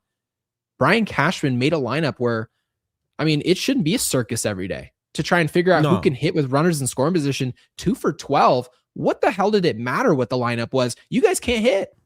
I'm sorry. They love regardless of what the lineup guys, is. Like Aaron Hicks, right? It's just like, yeah. And then you're like, we can't hit with runners in scoring position. Yeah, because look at who you're getting. The players, whether they're hitting third or eighth, they still have to be good baseball players. Nobody was considering who's up. The 7-hitter with the Dodgers and Jays series, one of the best series I've ever watched. I watched every out. Guys were getting it done 1 through 9 on both sides. It was a great baseball game. The Yankees are just waiting through 1 through 5 in the postseason. Hopefully they do something. That's not normal. It's not. By the way, they think that glove is still overrated. Oh, it is completely overrated. Because like I say he's a good glove, but like, I mean, he has a 56th percentile run value right now. And I expect that to go up. He's above average. I would even say he's a good glove. But again, he's not Brooks Robinson at third base. Like everybody would have you believe. Right. They make it seem like, well, he's Brooks Robinson defensively and he doesn't hit a lick, but we're hoping the bat turns around. It's like, guys, he's good, not great defensively. Nobody was turning on the Rockies to go watch him field it at third base. You know who we were doing it for is Nolan Arenado. They were doing specials where A-Rod came out and was fielding ground balls with Nolan Arenado at third base in Colorado. I'm telling you guys, they're acting like McMahon is just, he's Ozzie Smith. He's not. Biwana, thank you for the 2, says, what's the plan at the deadline this year? Well, it's the same plan as last year. One of our super chatters, and I'm really sorry I don't remember the name of who brought this up, Jake. They said, well, the deadline was not very good last year because they brought in, you bring in Bednar, right? That was still good in my opinion. They bring in Bird. That didn't work. They bring in Doval. That didn't work. And wasn't that it, Jake? They brought in 3 relievers. Is that correct? Yeah. They made 3 moves. They bring in 3 different players, 2 of which were complete soggy lemons. And one of them is having to get up off the mat right now. He's pitching a little bit better, and David Bednar pitched well tonight. The plan for the deadline is acquire a couple of bullpen arms and pray that Giancarlo Stanton plays well in the postseason, that Judge plays well in the postseason, that they get something from Wells, that they get something from McMahon. The plan is to hope. That's the plan. Yeah. That's the strategy. It's a decent strategy. Just hope and pray, right? That's all you can do. It is all you can do. And go Yankees, who's been a member for 5 months, is Giovanni Cruz. Should sent to AAA and pitch the 8th. I don't know, but go Yankees. You appreciate it nonetheless. Jake has a way with words. I didn't know. Shouldn't have been sent to AAA, and he should have pitched in the 8th. Probably. Yeah. I think he was. I mean, they intentionally overused him this past week because they knew he was being sent down with the roster spot. So that's part of the reason he's not here. Guy, really appreciate the 5. Says Dodgers and Braves are 1st and 3rd in batting average and ops. Interesting. We are 23rd in ops. I actually think ops is pretty overrated, just my personal opinion. Mm-hmm. And I think this is actually really important because it tells you not necessarily like, oh, X's and O's, batting average is everything. But if you're 18th, that means you don't get hits when you really want to. Stylistically, you can't be a team that hits well with runners in scoring position and be 18th in batting average. Look to Toronto last year too. We need more than that. Yeah, Arizona as well. They were number 1 in team batting average in 2023. Like, that's sort of been the trend, right, Jake? The trend has been contact is the new power. And the Yankees they went half-baked with that, right? Caballero was a good move. Paul Goldschmidt was more of that move, right? Contact type of guy. He's got pop, but he's a contact guy. And Ben Rice has almost been developed as a contact guy, so I'm obviously really proud about that. But then you look at the rest of the roster, guy, we're not hitting 18th in batting average just because we're unlucky and hitting balls hard into outs. That's not what it is. We're not all unlucky. Team stats actually tell the story. And I think 18th, Jake, in batting average, that's not a good story to tell. It's a nightmare. It's not what you want, as Joe Girardi. Well, it's not what you want. Yeah. I'm like, I have Joe Girardi right here. You're like, wait a minute. Oh, yeah. By the way, guys, Jake has a working keyboard. He's finally upgraded from his 2016 keyboard. And everything should be all good now. That thing is hashtag not good anymore. Nope, they broke it. But you know what? It fought the good fight for 10 years. It's a job well done. Yeah. B-Rye. Appreciate the 10. Says the game was decided with plays at the plate. Grish getting thrown out. Obviously, that was just a poor decision, not on Grish's part because he doesn't make that choice, but on our third base coach's decision. Guys, your third base coach knows the injury report. He knew the injury report when Giancarlo Stanton was dealing with soft tissue injuries for years, and he decided to send him to home plate a couple of years ago anyway, and everyone laughed. They literally put it on Barstool. It was so funny. And then Trent Grisham is sent when he's not a barn burner at all. He is just a station-to-station power guy who walks a lot. That's still a good player, but can't believe he's not good at scoring from second base on a knock. That's just stupidity. And Williams scoring on the sac fly. Yeah. It was the little things. And if you had to be honest, guys, if I had to ask you, do you trust the Jays, the Rays, or the Yankees, or the Dodgers? What do you put them in order of trust on the little things? Wouldn't you have put the Yankees probably last of doing the small things? And that kind of what B-Rye's getting at here. We lost this game on the little things. Gerrit Cole pitched awesome. We had 11 hits. We did all the fluff, but couldn't do the details tonight. It was unfortunate. Yeah, I mean, what I would say, because I see it in the comments section, I'm not going to lie. I think if it gets bad enough, and by the way, the hitting's been really bad. Like, even Judge is struggling now. It's not great. I think James Rowson should be on the hot seat. It's an interesting take. I haven't heard it. I'm not on the train one way or the other. Because for one, the biggest run producer on the Yankees team by far, it's not even close. He should be the biggest run producer in the league. Aaron Judge doesn't even use our hitting coach. He has his own, right? He wouldn't say that, but he has another hitting coach. I don't know if Jazz even knows we have a hitting coach. Swinging coach.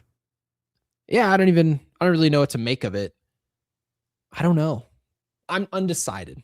I'm not ready to call for his job. All I'll say is I wouldn't have hired him. He's on. I wouldn't have hired him, right? Well, I'm not saying that like from a Michael K standpoint. Like Michael K has always said, he has it's his personal opinion. He's never willing to call for anybody's job, right? We're not of that mold.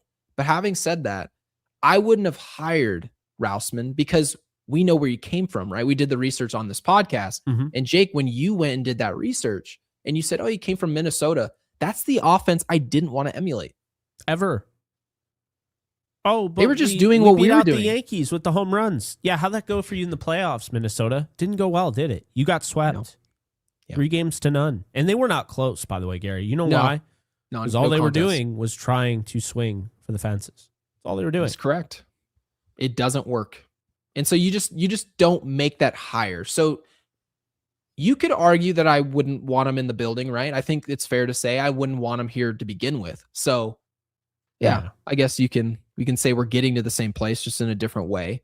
Guy with the 2 says if Judge is awful, the deadline won't mean as much. Aaron Judge won't be awful this year. He'll be fine. It's just not going to be 330, 58 homers. It's not going to be that. You know what's going to end up happening is the exact same thing I told you guys about Jazz. Jazz is hitting $180. He's going to get hot for his standards. He's going to go 4 for 9 in a series. You're going to look up. He's hitting 240, and everyone's going to be like, get off his back. He's playing good enough. And here we are, May. It's mid to late May, and that's exactly where we are now. He's in the mid 240s, and we're comparing him to Aaron Judge's stats. Aaron Judge is probably going to hit 286 this season with 40 home runs, and everyone's going to be like, we would have won the division if Judge didn't suck in the beginning of the year. We're going to be saying that. But then there's going to be a lot of defenders that say, this is still a great season. He's still up for MVPs in the top 3. Look at his standards. Judge he won't be awful forever. Jake, you know that. I know that. Oh, absolutely.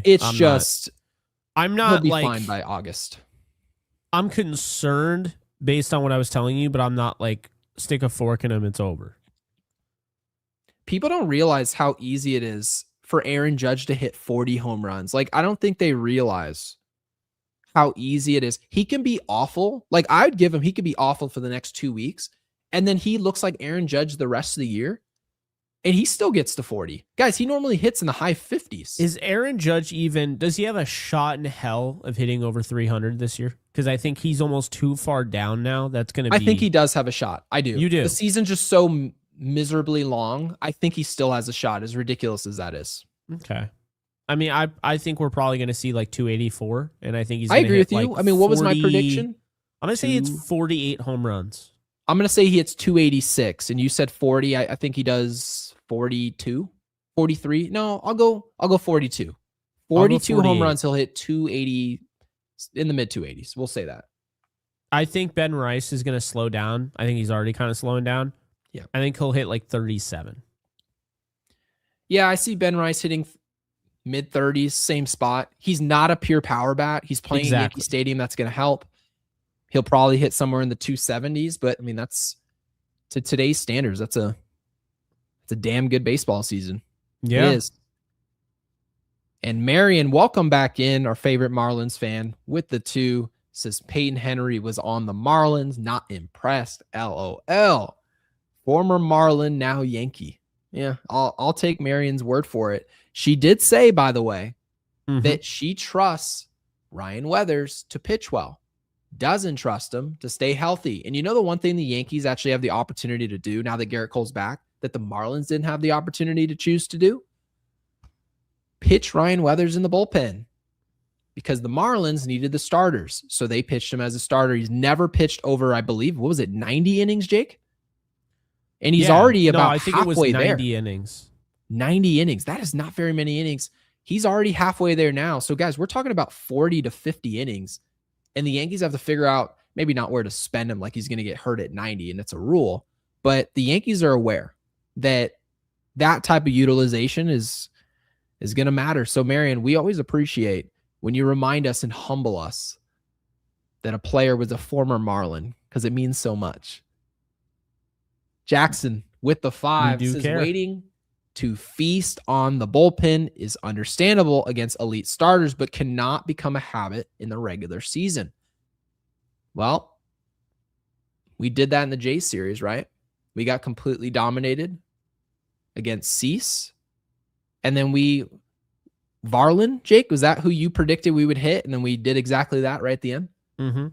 Yeah. Exactly what you said would happen. And we weren't rooting for it. We want to beat the Jays. We want to beat Tampa. It was a message. And now it just feels like we're a third the way to, Jake, what you said was going to be a nightmare. Getting swept by Tampa at home is just it's no bueno.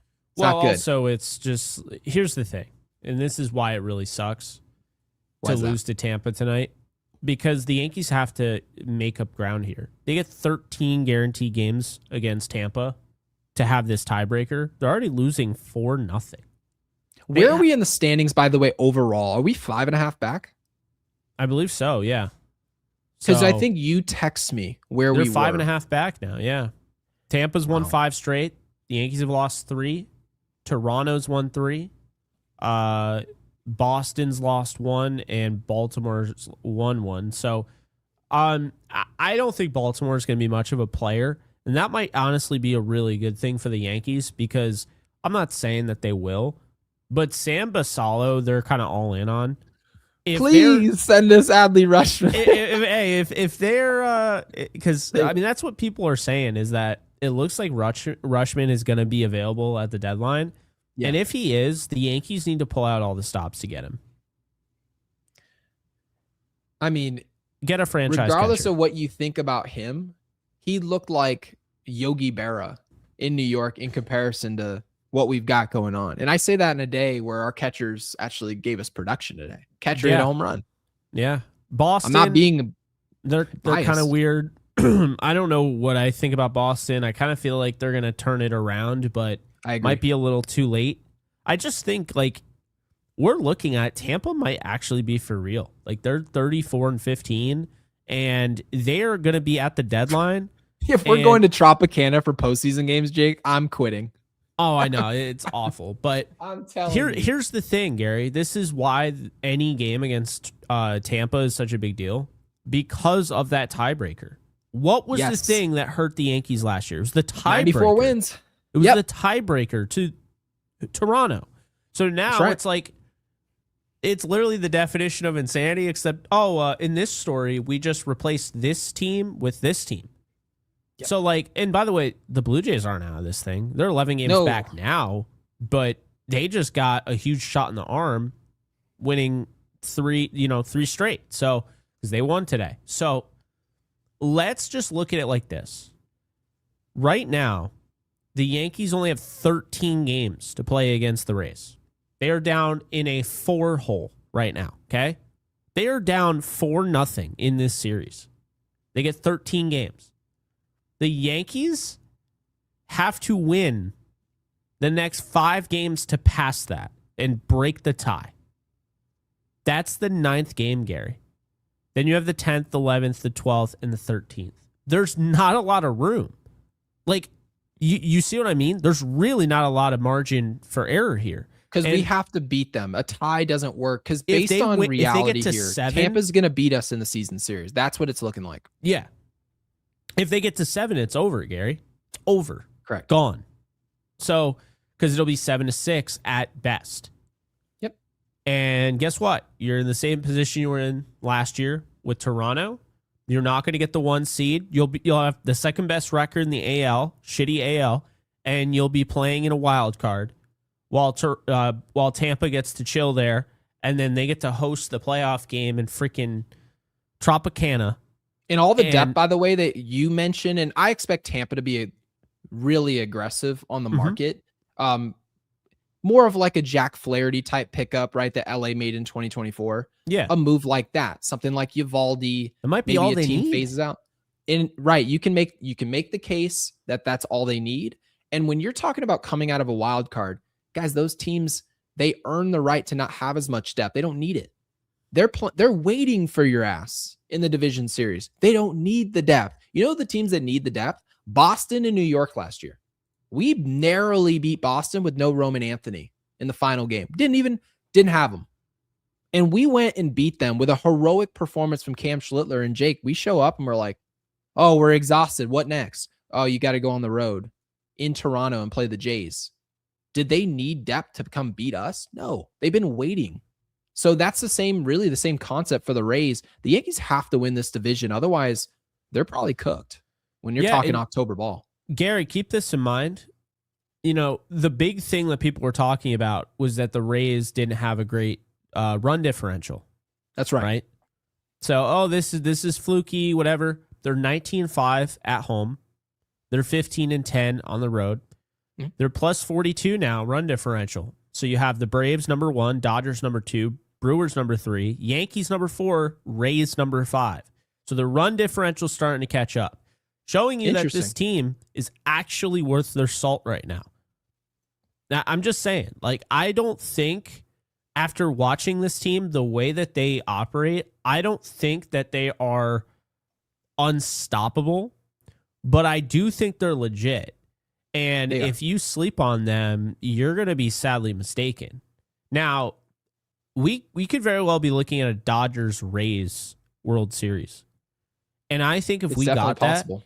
the Rays could actually steal that, because here's the thing that I'm kind of realizing is that I don't think the Rays are more talented than the Braves, Dodgers, Brewers, Yankees, Cubs. They're probably more talented than the Guardians. They're probably better the than the Mariners Cubs are right more now. talented. I I think the Padres are more talented, right? A lot of teams more talented. Toronto's more talented. But do you know what the Rays do? They actually don't give a shit. That's what they do. They just don't give a shit. So they go up there and they have their approach, and they basically make you play their style of baseball. And what that does is that makes these games really hard to come by. So when you're playing the Tampa Bay Rays, just know they're going to bring that thing down to the wire. And they don't have, their losses are like 2-0, 5-3, right? They rarely lose games in like bulk. I think they had like a weird game the other night where they lost 10-5 in extras. They're used to these high stakes 1-run game. Bring the reliever out. Give me a hold. Yeah. We need to find a way to get that guy in from second. The Yankees don't really play that way. The games that they win, the Yankees will go rattle off 7 wins in a row. They think they're indestructible because they won every game by 6. That's the way the Yankees play. And then all of a sudden they find themselves in a close game. They're like, shit, it seems like the Rays are like pushing for this game to be close. Like they almost want and invite this high stakes contest. And the reality is, if you actually pay attention, they do. They want it to be 1-1 in the 7th in a division series with Chandler Simpson up, and he's ahead 2-0, and the pitcher's like, do I groove him a fastball or do I backdoor a cutter? And he'll just slap a ball to the left side, and then your shortstop boots a ball, because they quite literally, they're not trying to go into the bleachers. The easiest thing you can do in pressure is just try to do something less and make the other team have to deal with it. The Yankees actually folded under pressure today. And by the way, it made a lot of sense. That was a tough play for Jose Caballero to make. I actually thought it was a very difficult play to make. But having said that, you're definitely not making that play in that situation. Chandler Simpson going down the line, if the play is not made, they're scoring, and they're probably winning that game. He knew that before contact. So just got to tip your cap to just a quality game plan. And it just feels like we're almost echoing what we said last year. And it's not something we like to see, because it feels like we're at our own funeral 6 months early. It's not what you want. Doesn't feel good. Oh, B-Rye with the 10 says, Jake, pull up Gallo's stats with the Yankees. McMahon is a poor hitter, but he's not Joey Gallo bad. Yes, he is. B-Rye, pull those up, Jake. Remember we pulled those up last time? So, all right, let's do it. B-Rye, let's do it. We appreciate the 10. First and foremost, thank you for supporting the channel. We are going to show you guys. Now, mind you, how about this? We'll be non-committal, non-judgmental. Let's pull up those numbers and let's compare and see what they look like, because Joey Gallo had obviously more at bats. But Jake, I'm telling folks, it's not as crazy as you think. Yeah. So right now, he's hitting 201 for the Yankees in 328 plate appearances. Okay. 287 on base, 613 OPS. Joey Gallo, 613 OPS. Okay.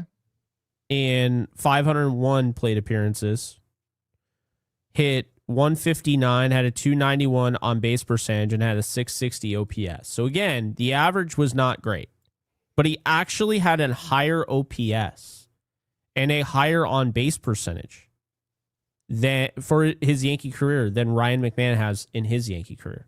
So more slugging, more walking. McMahon's really a contact hitter who's hitting 200 career for the Yankees. He has 8 home runs, and Gallo had 25. Right. Gallo McMahon had stylistically is a contact hitter. Gallo had 13 home runs in his first 228 plate appearances with the Yankees. We'd have to wait. We'd probably have to sign Ryan McMahon to an extension to see 25 homers from him. So it's like, you know me, I don't really care too much for home runs, but I guess my thing is McMahon looks the part. He doesn't offer any power. Like, how often is he hitting it to, like, when he gets a hold of one, he's just missing like at the wall. Yeah. He's usually hitting the ball to the wall in left field. He has no power for whatever reason that there would ever be to the pole side. He's at Yankee Stadium, for Christ's sake. Yeah, and I'm not at all saying that Joey Gallo was great, okay? No, I'm not saying that. But my point is they're both really bad hitters, really bad. And that's just the reality of it. So, like, this idea that McMahon, we're just going to give... And by the way, Joey Gallo was actually a really good defender. I looked up his savant, and I was surprised. He was. And to be fair to B-Rye here, 94th like, I'm sure B-Rye's more so... Fielding run value. 94th percentile fielding run value in 2021. Yeah, and Gallo was playing a less important position defensively than third base, like, to be fair to Ryan McMahon. But yeah, B-Rye's probably more so talking about the batting average, like, 159. Like, if you just look at that number on the surface, yes, a 159 hitter is terrible. But you know what's also terrible? A 200 hitter who's not a power hitter. And he just at least got Joey to Gallo was 159 with pop. Yes, he did. When we were Surged. breaking down the numbers, it was even worse. Like, he was at like 196, 197. That's right. So, yeah. But it is what it is. B-Rye, appreciate you with the lemon there. Slim, thank you for the broccoli. If the Yankees bullpen didn't suck and half the lineup didn't suck. All right. That's how bad the lineup is. Even StreamYard didn't want to see it. Our manager and GM didn't suck. We'd have a great team. 330 million masks the garbage. So what you're saying is if I'm doing this right, 8 players in the bullpen, half the lineup is, we're going to say 4. Manager, GM. So you're talking about if half the 26-man roster was not terrible, then they'd have a great team. I actually like the top 4. Is that like unfair to say? Like, if you give me, let's just say, Cody Bellinger, Ben Rice, Aaron Judge, Jazz Chisholm. Like, I know Jazz is he's a streaky player, right? Really streaky. But if you gave me, like, you just wiped away the other half of the team and you gave me like the Jays 6 through 9 or the Dodgers 6 through 9, or I would need Cabby, but I hear you. Move Cabby to lead off. Give me their 6 through 9. Our complementary players, Slim, to your point, are so dismal that it's almost insulting for us to even like criticize Aaron Judge right now. As bad as he's been, and he's been horrendous, he's basically bad for the first time in years. And everyone's like, what the hell, bro? This is like being on a little league team with that one 12-year-old who's like 6'4", and he's on the baseball team, and all he does is hit home runs, breaking windshields. No one else does a damn thing on the whole team. And then next thing you know, that kid struggles for like one weekend and your team can't get off the mat. And you'd be like, what the hell, bro? Why aren't you hitting? It's like, how about you guys pull some weight? You guys suck too. Aaron Judge is just looking like the others right now. He normally is the standout. So while I want to make sure that Aaron Judge deserves criticism, and to be fair, he's still a teammate he's their teammate, but he's also carried this team for years. This is 6, 7, 8 years in a row. The others, to Slim's point, it's not very good. I wouldn't call it garbage, because I mean, garbage implies like we'd win 70 games, but about as garbage as a $330 million team can look. It's not very good. Good rotation though. Yeah, it's not what you want. Here's what I would say. The bottom of the order, okay, is basically by skill level, they're at the bottom of the order for a reason. But strategic element wise, they actually don't make any sense. And I understand some people would say, well, where are you going to put Wells and McMahon? I don't care. On the moon. Because here's the thing. To your point, you have those 6, 7, 8, 9 hitters on Toronto and Tampa. These guys are coming up in key spots and just dropping down a bunt.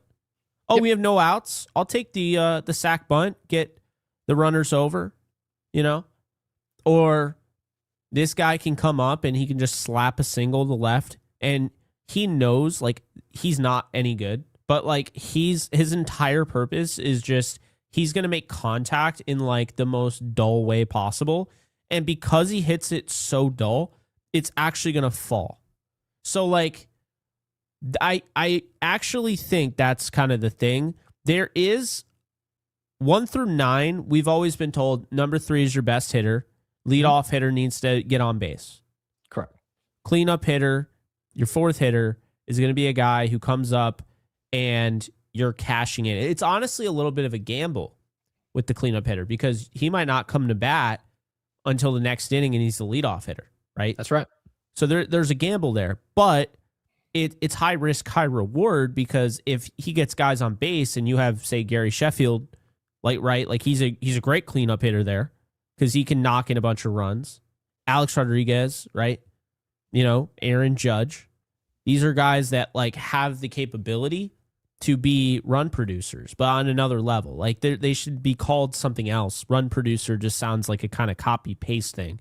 But the point being here is that we know 3rd, we know 4th, we know the 1st, but we don't really talk about the roles that the bottom of the order have.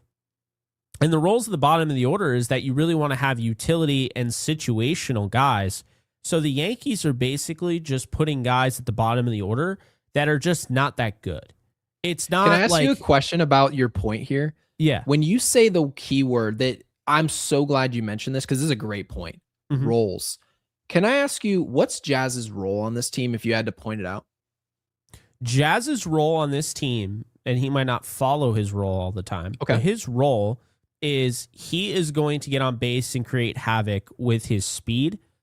And he's got hidden power. I know he obviously has to remind you he has power, but it's not like one of those things like you don't think of Jazz Chisholm, the power hitter.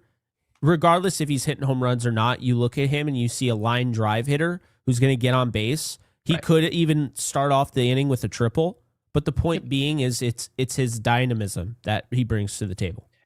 Ironically, the first thing you said, and that's actually where I was going to go with it, is to wreak havoc. And wreaking havoc means getting on base to use your skill set, your physical abilities, right? Mm-hmm. Jazz Chisholm's on base percentage this year is .320. It's horrible. Okay. Well, I wouldn't say it's horrible. It's just kind of eh. Is being nice. There was a point where we were saying, oh yeah, in order for us to like even consider you for a trade, you need to have it in like the 330, 340 range. That's like where something good would be. Jazz Chisholm, let's keep in mind, Jazz is not an 8-hitter for us. Jazz is actually one of our run producers, and his on base is 320. That's not good. It's just not. And by the way, you also look at Jose Caballero, you'd be like, well, what's his role? His role also is to get on base and wreak havoc. He's hitting right after Jazz. He's not in the 9 spot. He's not in the leadoff spot. They just have him somewhere random in the lineup. There's no definitive role there. Why is Ryan McMahon hitting behind Caballero? Why? It actually doesn't make any sense whatsoever. Then you go Austin Wells, who just hit a home run today. What's Austin Wells' role on the offense? Austin Wells is going to make the 8-hitter better. That's his entire role. We saw with Anthony Volpe. How much better did Anthony Volpe look knowing, like the pitcher knowing Austin Wells was next up at the plate? We talked about this. That's his role. Yeah.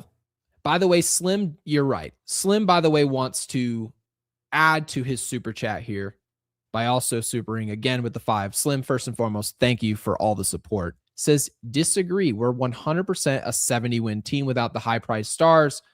Other teams, Brewers, Rays, etc., don't need a huge payroll to win. What have the Rays and Brewers won?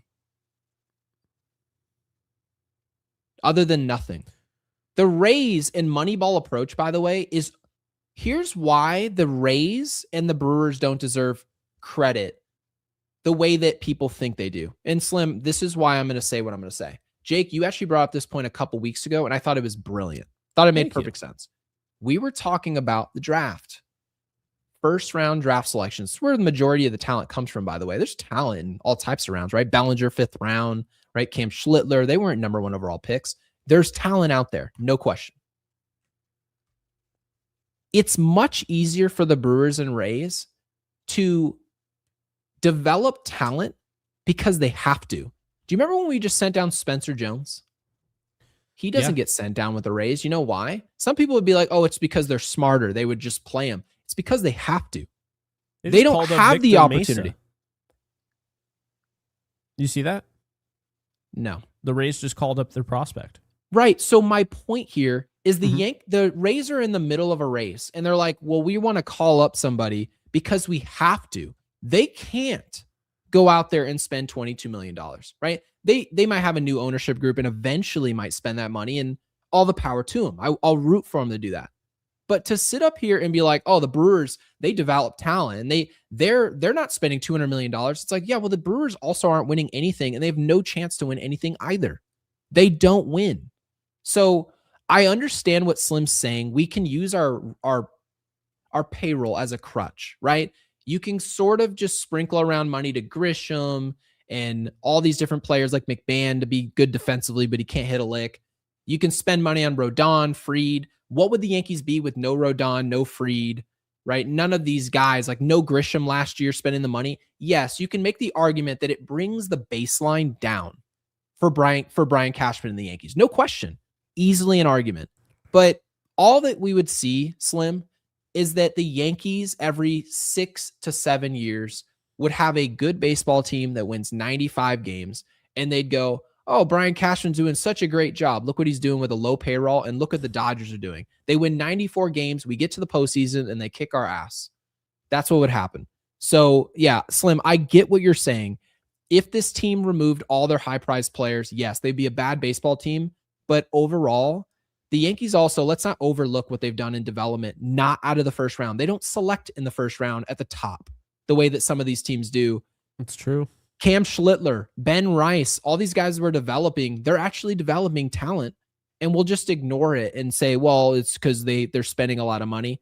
I get what you're saying, but I don't agree to the extent I think you're going with it. That's fair. Slim, we do appreciate the broccoli. And Burn, I might need clarification on this one. Appreciate the lemon. I was hoping you were going to take it, Jake. With all the discussion of imminent disclosure, do you think the ETs, extraterrestrials, have anything we can trade for our bullpen? A tentacle pitch could confuse opposing hitters. Oh, I think he's literally talking about aliens. Is it Burn? Do I have this right? I don't know. Oh,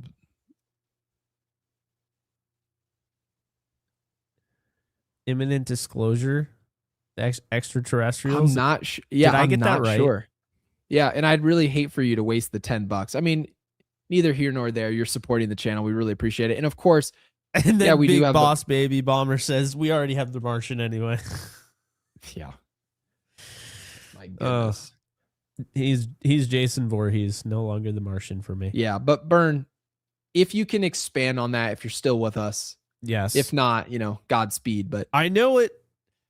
Aliens. Yep. Aliens. That's right. Amazing.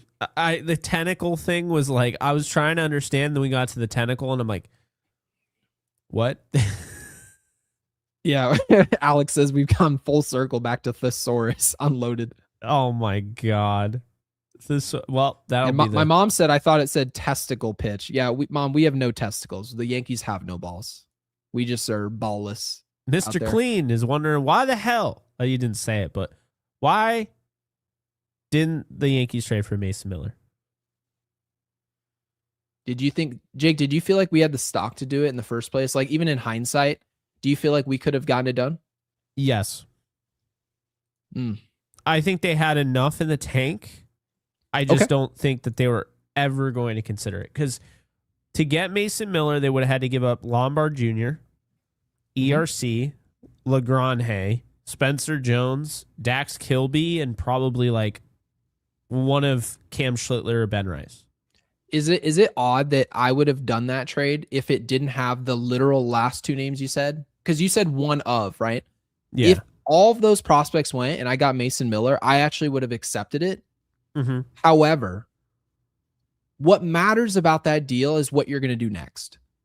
You bring in Mason Miller, so you lost some of those prospects, right? The Dodgers have shown will be really aggressive. The Padres have shown will be very aggressive trading those prospects. What matters is what happens next. You brought in those players.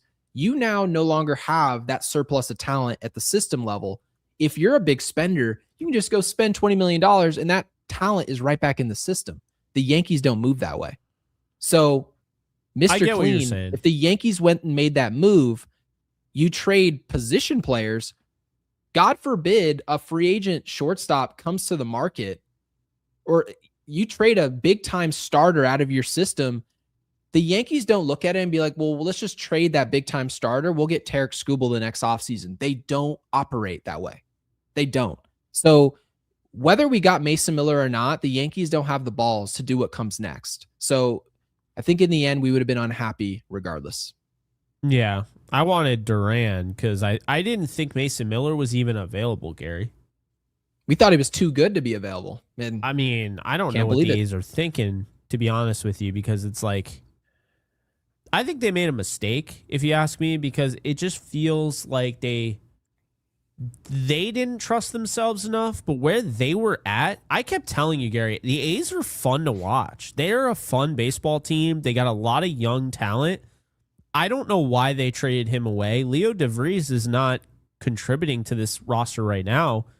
And I think they can go and actually compete in the AL right now because how old is he, by the way? That prospect. They sent the number 3 overall prospect in baseball, not their number 3. He's number 2 now, yeah. He's number 2 right now. What's he doing? He is currently... So I'm always curious. Well, he's hitting 288, 779 OPS. He's not going to wow you with the power. It's really about the hit tool. And then the glove as well. Interesting, because people made it seem like San Diego sent away like Honus Wagner. He was every top prospect is 65 out of 80, which is very, very good. But yeah, he might have been a bit overrated. Leo DeVries is how old?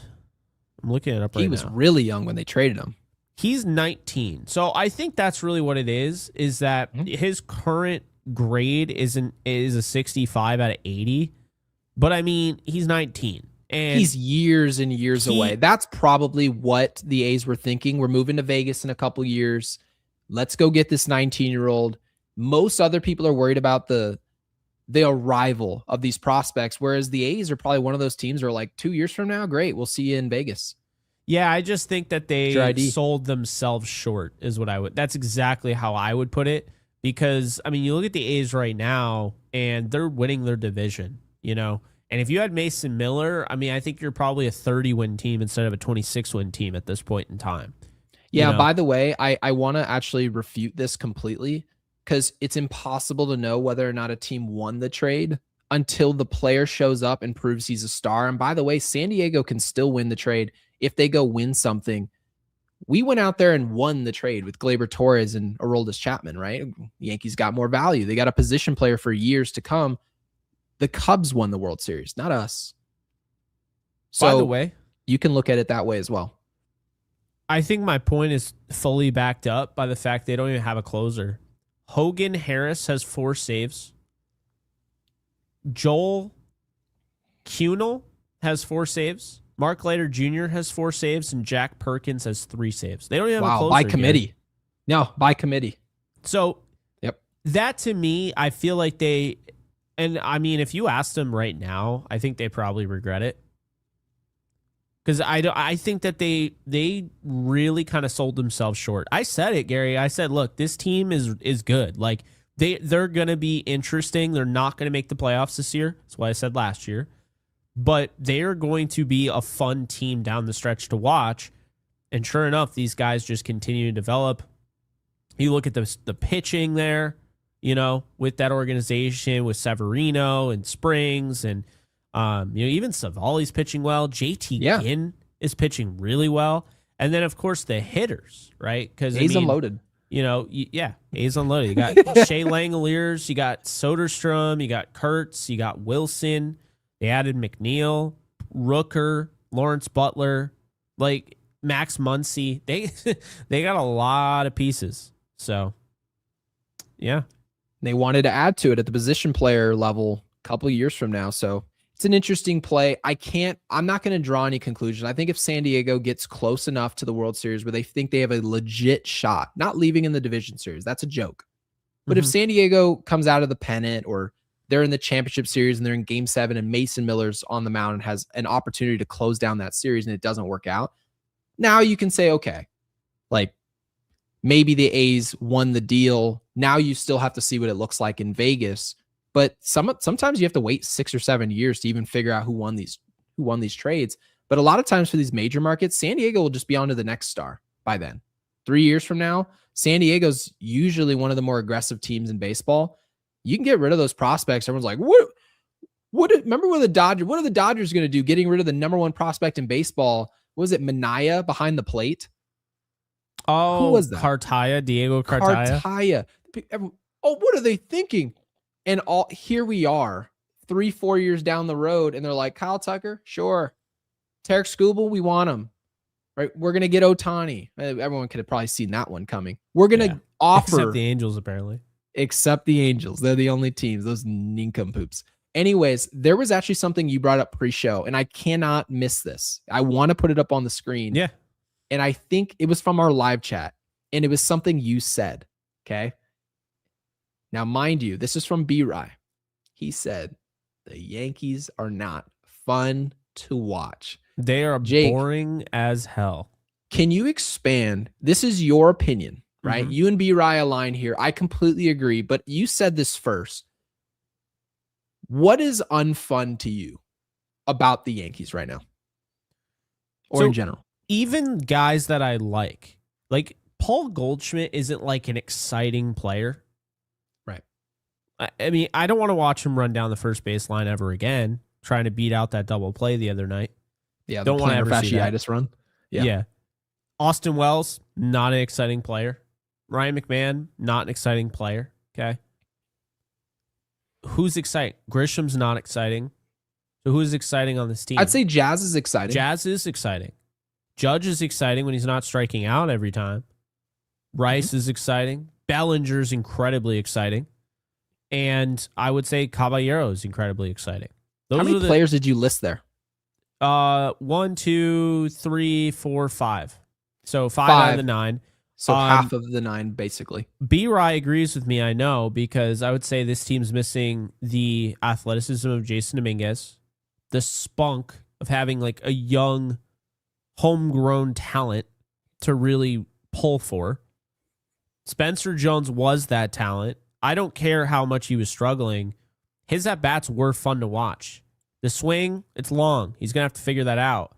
But when I watched him taking pitches that other guys on the lineup just refuse to let go and they swing at, I was really surprised. This was not as advertised. They didn't talk about his eye. And I think his eye is way better than the strikeouts would lead you to believe. So, you send down Spencer Jones. Not as fun. Jason Dominguez on the IL. Not as fun. Giancarlo Stanton is a blast to watch hit when he's hitting. Like he's honestly the most fun to watch hit a home run because his home run swing is not what you should be teaching your kids in Little League, but it works for him because it's just it's wild, man. That's like interesting that you think Giancarlo is fun to watch. Mind you, hitting. you know what I think about Giancarlo. Yeah. Even when he's playing well, I actually don't enjoy watching it. And I like him on the team. He's just not fun to me. Like, I love everything he does post game. He's accountable. Everything about him is positive, right? I just love watching the ball rocket off the bat at 114. Of course, that makes a lot of sense. No one else is hitting the ball anywhere near as hard as he is. Like, Judge can, Rice can. He's consistently hitting 111, 114. Like, when he hits, it's insane. So then you have pitchers. Cam Schlittler's exciting. I love watching Warren. I like watching Weathers. I like watching Fried. Rodon is not exciting right now. Like, he needs to get to that point. But when he's on, he can be fun to watch. You know, I absolutely adored watching Yovani Cruz. Those 2 innings were some of the most fun I've had watching for a relief pitcher. Actually, it's the most fun I've had watching for a pitcher since Cam Schlittler was brought up. You named a lot of starters there, by the way. Mhm. I think if I had to give you my list of starters for fun to watch, I could miss a Fried start, and I don't think I'd lose an ounce of sleep. And that fun and effective are two different conversations. Okay, that's fair. So maybe leave out Fried based on like I leave Fried and Rodon out. Right now, Ryan Weathers is a fun project for me to watch. I actually enjoy. Will it's an Warren is a appointment for me. blast to watch for me. Will Warren, I don't really have fun watching him, even though you know what we both think about him. Mhm. I could miss his start as well.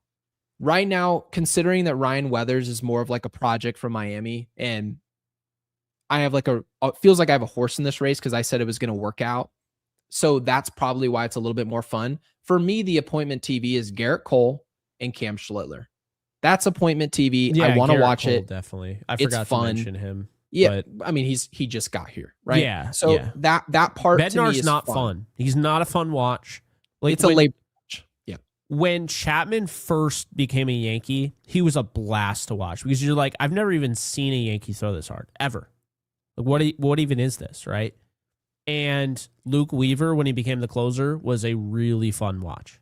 Yep. Clay Holmes at no point in his career was fun for me to watch. I did not enjoy it. Even when it was working. It was you like were, a ground, you were going to ball switch second to base. Marlboros at one point. Like it was not great. So yeah, about that. Who else did I really liked watching Jake Cousins when he was on, like early on in his career, because he had some of the best like movement on his pitches, and I love watching that. It's actually I think why Michael King was for me. I didn't think that about any of those relievers. It's probably just Michael King, where he turned into a multi-inning guy. I had fun with that because I saw him more times than just every 3 days. It felt like he was a part of the team. I loved he watching was one of those Tom guys. Gordon, by the way. Yeah. Underrated. No one talks about him. Tom Gordon setting up Mo. That was like 8-9 inning. You just knew the game was over. I mean, it was good. Obviously, stranger things could happen. Luis Gonzalez had a broken bat single that basically won them the World Series. But that's what happens when you put the ball in play. Yeah, but I mean, most often, we're talking about 98% of the time, Tom Gordon, switch it over to Mariano Rivera. Good luck. That game is over. Chalk it up. That is very true. Our final super chat tonight, Slim Lewis with the 5. Guys, again, thank you guys for all the super chats and all the support tonight, as well as the viewership. We made an effort to make a show earlier tonight. Just a little update before we get to this. Be sure to actually subscribe and like the video. It's a great way to support hyping the video if you can. I did notice they were like, Gary, I hype my own videos. So Jake, I don't know if you do this, but I'm out here hyping. I try like when I can. I just don't always remember. Yeah, that's fair. So Slim says, good points, Gary, with low payrolls. Jones, Lombard, Martian, Cruz would have huge roles. I mean, they literally have to. You can't acquire the talent any other way. When they're ready, they just go on the field. And you can wait 2 or 3 years and win 67 games, and nobody really cares. There's no pressure. And then some random year, you're going to go out there, and Jones and the Martian and Lombard, they're going to go out there and perform, and people are going to clamor about your production. And Jake, you know what's going to end up happening to the Martian, Lombard, and Jones with other organizations when they work out? They'll just be traded to the Dodgers and the Mets and the Yankees and whoever else, right? They end up on these teams, right? That's I just what happens. Yeah. I mean, I think, by the way, I saw in the comment section, what about Volpe? I actually enjoyed watching Volpe. I think I said that at the top of the show when I was like, when was the last time you're talking about against lefties, like this year? Yeah, like when he was filling in for Caballero. I like the effort. Like, I mean, when Jazz Chisholm had that chopper to like, it was, we were just talking about Varland. He had that chopper to Varland, the way he ran that out. Like, I like that. To me, that's exciting. That's on. So on you the can edge say of my aggressive. Seat. The people that you would consider an aggressive player. Yeah. It almost goes hand in hand. Like Jazz is an aggressive player. Cabby's an aggressive player. Absolutely. But then Paul Goldschmidt is not an aggressive player. He's just kind of, no, I'm show up and do my Paul job. Goldschmidt, but I'm not sitting there like, oh, I can't wait to watch Paul Goldschmidt hit today. Now, very true. Bellinger hits like Goldschmidt does when he's on. He hits like, the best that you've seen from Alex Bregman. But he's more like Alex Bregman because he has the athleticism. Like, I know I'm getting a double if it goes in the gap, or maybe even a triple with Bellinger. He can steal bases. He can threaten. He's also going to make some web gems in the outfield. He has a cannon. He had one of the best plays I've ever seen last year against the Mets. He ran Oh, you talking about the shoestring? The shoestring catch, and then he throws a Vladimir Guerrero, Gary Sheffield level throw to first base and doubles up. I could not even believe that. We needed that play too. I mean, it was so bad, dude. It was so bad. They needed it so bad, and he came through, and that was honestly right around when they started turning out around their season, wasn't it?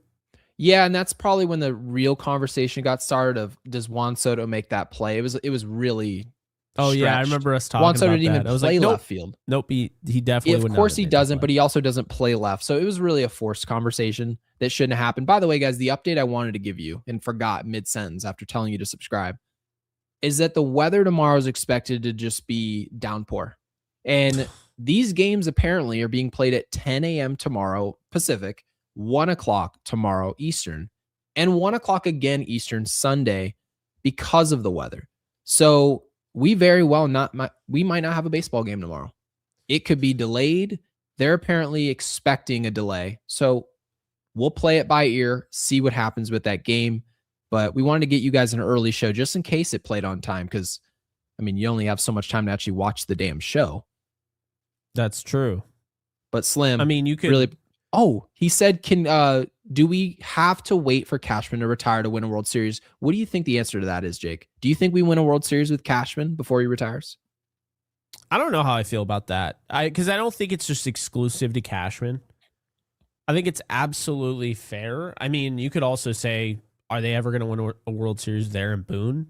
I think that's also fair because they haven't won a World Series since Aaron Boone and Brian Cashman have all been together. So, do you think they go together, by the way?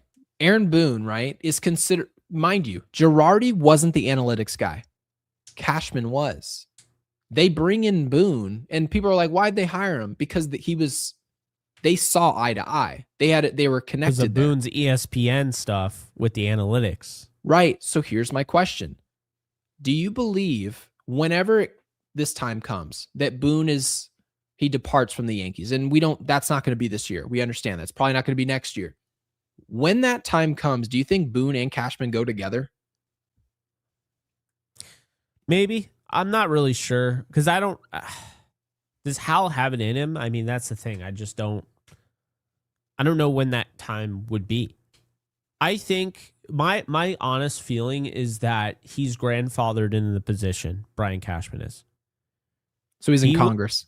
He will essentially tell you when he's leaving the Yankees. Like, he will leave himself. He will literally say, I'm retiring. There you go. Here's Derek Jeter. And Derek Jeter will be way past his prime. And, he'll be a shriveled up old man. And I'm going to look at my daughter and be like, that's Derek Jeter. And she's going to be like, Dad, you're yelling at the clouds again.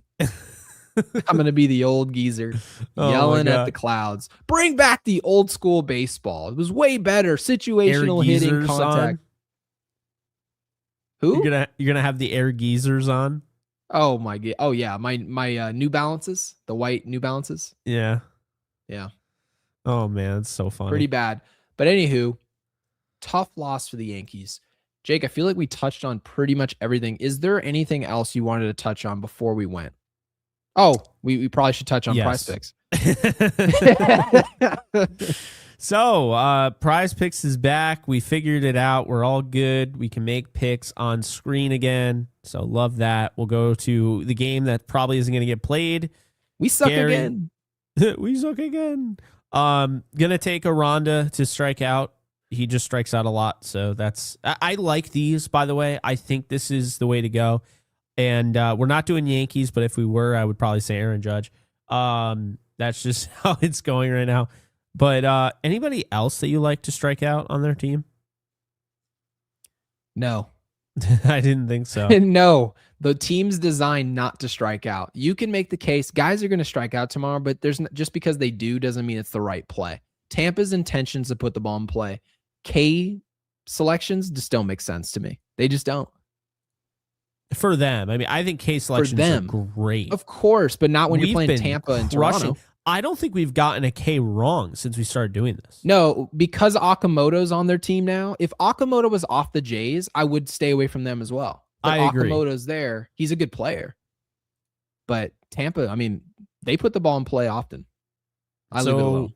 What are we thinking about Ryan Weathers?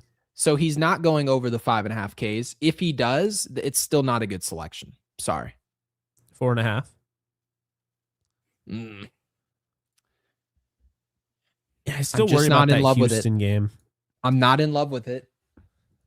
Rasmussen, I feel like always gives the Yankees fits. So, but instead of saying I think, why don't we just find out? Why don't we just bring it up, right? You do have a working keyboard now. I do. So that's what we're going to do. We're going to bring it up here. Rasmussen against Yankees Rick came hitters. in here and said, wise words. He said, they stink. Case closed. That's hilarious. So Rasmussen has a 1.03 ERA against the Yankees. Judge has an 0.77 batting average. I would honestly sit Judge tomorrow. I would agree. I wouldn't with even those bother. Numbers. Wouldn't even bother. Trent Grisham is the only one who has an OPS over 700 against this pitcher. I am actually going to take Yankees strikeouts. I'm breaking my rule. I am breaking my rule. Judge is striking out. We want to win money, right? Not saying you have to root for it. I don't care, Gary. I'm doing it. I want to win, right? Who doesn't want to win? So Judge has struck out 8 times in 13 at-bats against Rasmussen. Volpe struck out 7. If he plays, he will strike out. He struck out 7-11. Volpe will not play, most likely. Mm-hmm. Grisham has only struck out 3 times. Bellinger's never struck out. Jazz has struck out half of the times. He's hitting 125. Jazz is striking out. Sparks wants to know where Giovanni Cruz was tonight. He was in Scranton. Ryan McMahon has never had a hit off of Rasmussen, and he struck out every single at bat except for 1. How many could it be? 6 at bats? Yeah. Is that exactly what it is? Yes. So he's struck out 5 times of his 6 attempts. Yeah. Wow. So we have there you go. There's 4 right there. Jake's like, not only I'm going to shatter our rule. Stolen base. Thank you for the 2. Says Cashman's been in power longer than Vladimir Putin. That's right. Vladimir Putin came into power, I believe, in 2000 or 1999, somewhere around there.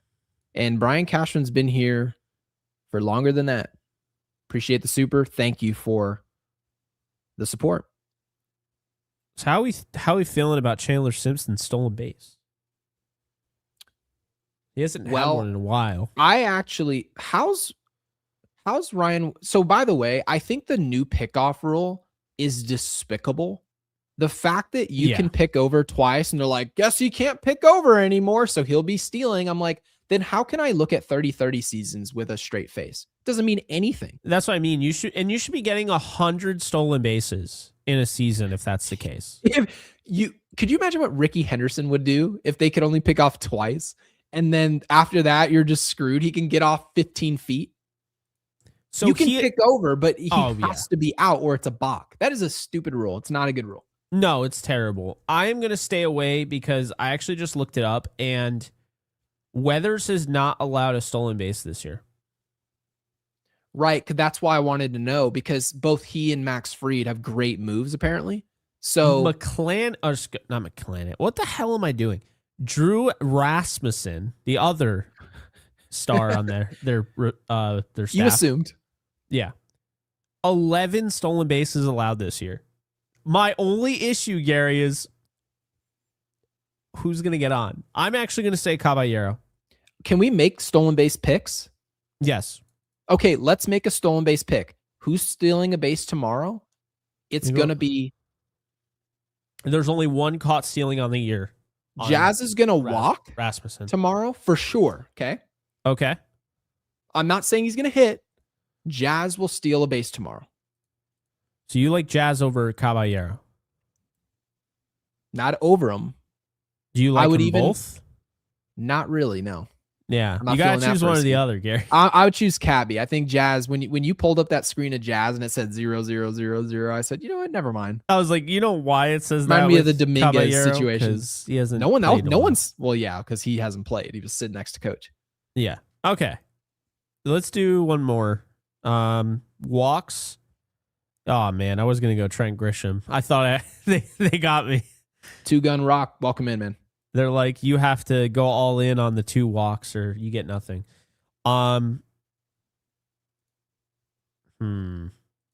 Looking at his career,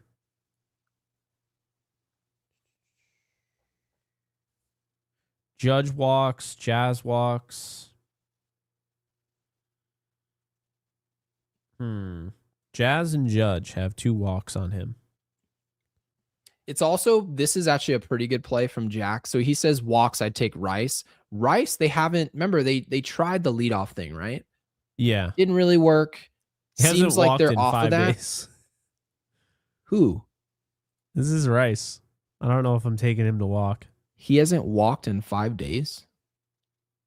He walked 0 times. Can you go back to that screen before my eyes just fall out my head? This he is walks an 0 error, by times the way. today. They're not just all like that. See, because Wells and Judge.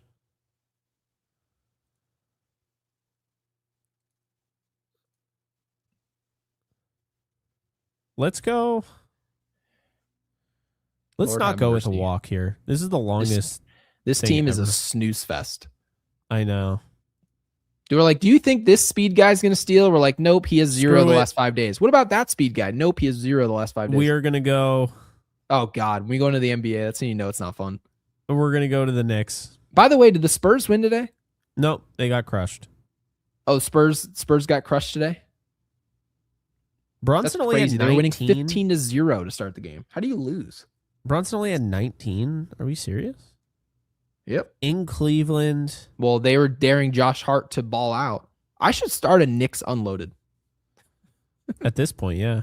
At this point, I should start Knicks unloaded. I'm a major basketball fan. And Major basketball fan? major basketball. And yeah, they were letting Josh Hart. The game plan was to let Josh Hart put the ball on the floor and ball out, and he balled. We're going with our guy, Mikal Bridges. Okay. He played It- great Yes. in game 2. I interviewed him. I know you know that, but they don't. Mhm. Yep. They don't know that I interviewed Mikal Bridges. Like, And I Uber eated for him. yeah.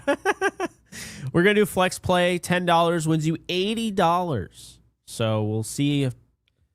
When did I put Ryan? Oh, yeah. Hitter cased. Okay, that makes sense. Yeah, I was going to say, how dare you? Yeah. Anyway, that is that. So be sure to play $5, get $50 instantly in lineups over at Prize Picks. The link is in the description below. Play $5, get $10 or $50, and be sure to use the code HMA. It's available in 40 states. Well, Nope. appreciate you in Prize Picks. Make sure to use code HMA. I feel like we've gotten to everything. Jake, Gerrit Cole was awesome. Did everything. I mean, the biggest thing for me was the fact that he unveiled a fastball that has movement that he can pitch to contact. I thought that was intentional today. He knew he's had a pitch count. He can't really unleash it the way he used to do it, right? Until he gets to that point. He had to be efficient. Gerrit Cole with 6 strikeouts and 4 innings of work, he also knows I'm trying to win the game. I'm not trying to just do something for me. That doesn't cut it today. The fact that Gerrit Cole gave us 6 full innings, clean baseball with just 2 hits, that fastball in the zone, that sinker, he can really work that into his mix this year. I mean, it makes him that much better of a pitcher, especially in the postseason when guys are just fouling pitches off and you need contact. I think he can really do that today. When he was behind in counts, which you rarely saw today, he went to that sinker. That was his go-to pitch. Loved it. Offense was dog shit. And they thought it was good because they had 11 hits that were just really empty numbers. It was like watching a team that was down 30 hitting a bunch of threes. Jake, you know what actually was like in the NFL where they're like prevent defense. And then you watch that quarterback you don't like dink and dunk all the way up the field and he scores and they're like, he had 3 touchdown passes today with 300 yards. I'm like, no, he didn't. He threw for 209. He wasn't good. It's the most annoying thing because it's always the quarterback I'm going up against in fantasy. Correct. Every single time. The quarterback that I didn't like coming out of the draft that everyone loved. Mm-hmm. And it's always going up against a team that I picked to also win pick'em. So it never goes well. If you see that, you just know that I'm getting sideways screwed in more ways than one. So one of my best friends, we call it Andrew Luck mode. He'd throw like 3 picks in the first half, and then he'd throw for 350 yards in the second half because his team's down 24-3. It's like, well, the team's playing. They're basically what does Ninja no call doubles. that? Stat padding? Yeah. Right. The game is basically dictating that you're just going to be able to have free stats. Not to say the Yankees were given 11 hits. They weren't. They just happened to sprinkle in their 11 hits all at times that were unimportant in today's baseball game. So a lot of good to come out of the game. Gerrit Cole was by far the highlight today. I mean, if anything went well, we would want it to probably be that, if we're being honest here, Jake. And not it actually offense. Made, like, the loss didn't bother me. I know that sounds crazy, but like the other night you saw how pissed I was. Like I was pissed. Yeah, you're fuming. This loss didn't bother me because it told me that the Rays are better, at least right now, and that it also told me that I don't have anything to worry about with Gerrit Cole. Oh, Jake, you're going to love this comment. And when I say you're going to love it, I mean you're going to hate it because we literally make a point of this every single night off of this guy might not do this, and then they do it once, and they're like, what do you have to say for yourself, Jake? I need you. That's the Cole one. Wait, hold on. Yep. I just got here. I mean, I'm sure you did. Says, as Jake apologized to Cole yet? Jake, did you say Gerrit Cole wasn't going to be any good this year? Nope. I said just temper your expectations because I think people are going to assume he's just going to be Gerrit Cole of old, and I think that's unfair to put that much pressure on him to just automatically be, hey, I know you had Tommy John surgery, missed the entire year last year, but you're going to have to do exactly what you did before that. Like, right away. So basically, you had to say your expectation was that he's just going to be Gerrit Cole. Otherwise, you're in trouble. Yeah. Big picture guys, I'm a fan, but that comment was not it. Yeah, that comment that is not and then B-Rise was just like, no, he doubled down. He said Cole is washed. I shouldn't have put that up there because of the low IQ Twitter membranes that are gonna hop in here at the end and be like, oh, we don't give a shit. I know.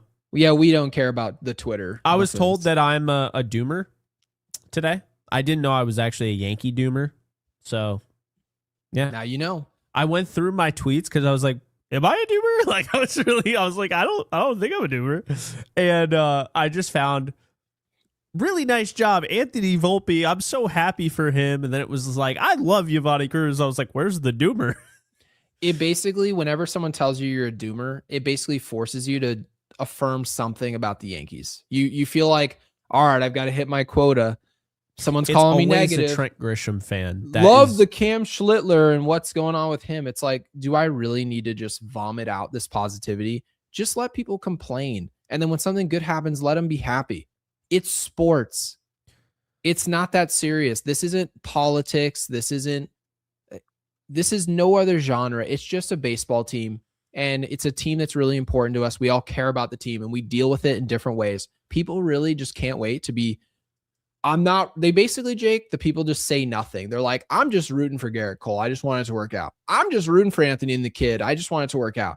And then when the players play well, they go try to dunk on people who made a take. And it's like, for what? It's so funny you say this. Immediately, I saw this from Guy, and I just heard Frank Sinatra's "Send in the Clowns."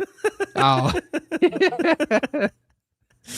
By the way, funny. How many of those Twitter geeks do you think listen to our podcast? Because mind you, we have 316 people in here in the middle of the night. Like it's past midnight Eastern time. Chance maybe like 10% of them do, 20%.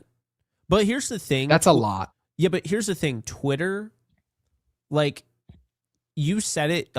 Yankees Twitter is a high school hallway, and I never felt more confident in anything you said than that. Like, that to me perfectly describes it, because it's a bunch of people who have quote unquote status in their echo chamber, their world that they're living on Twitter. Right. And it's so funny to me because they're the people that like feel that way. They're never like the nice people. You notice that? They're always the people that are like just name calling.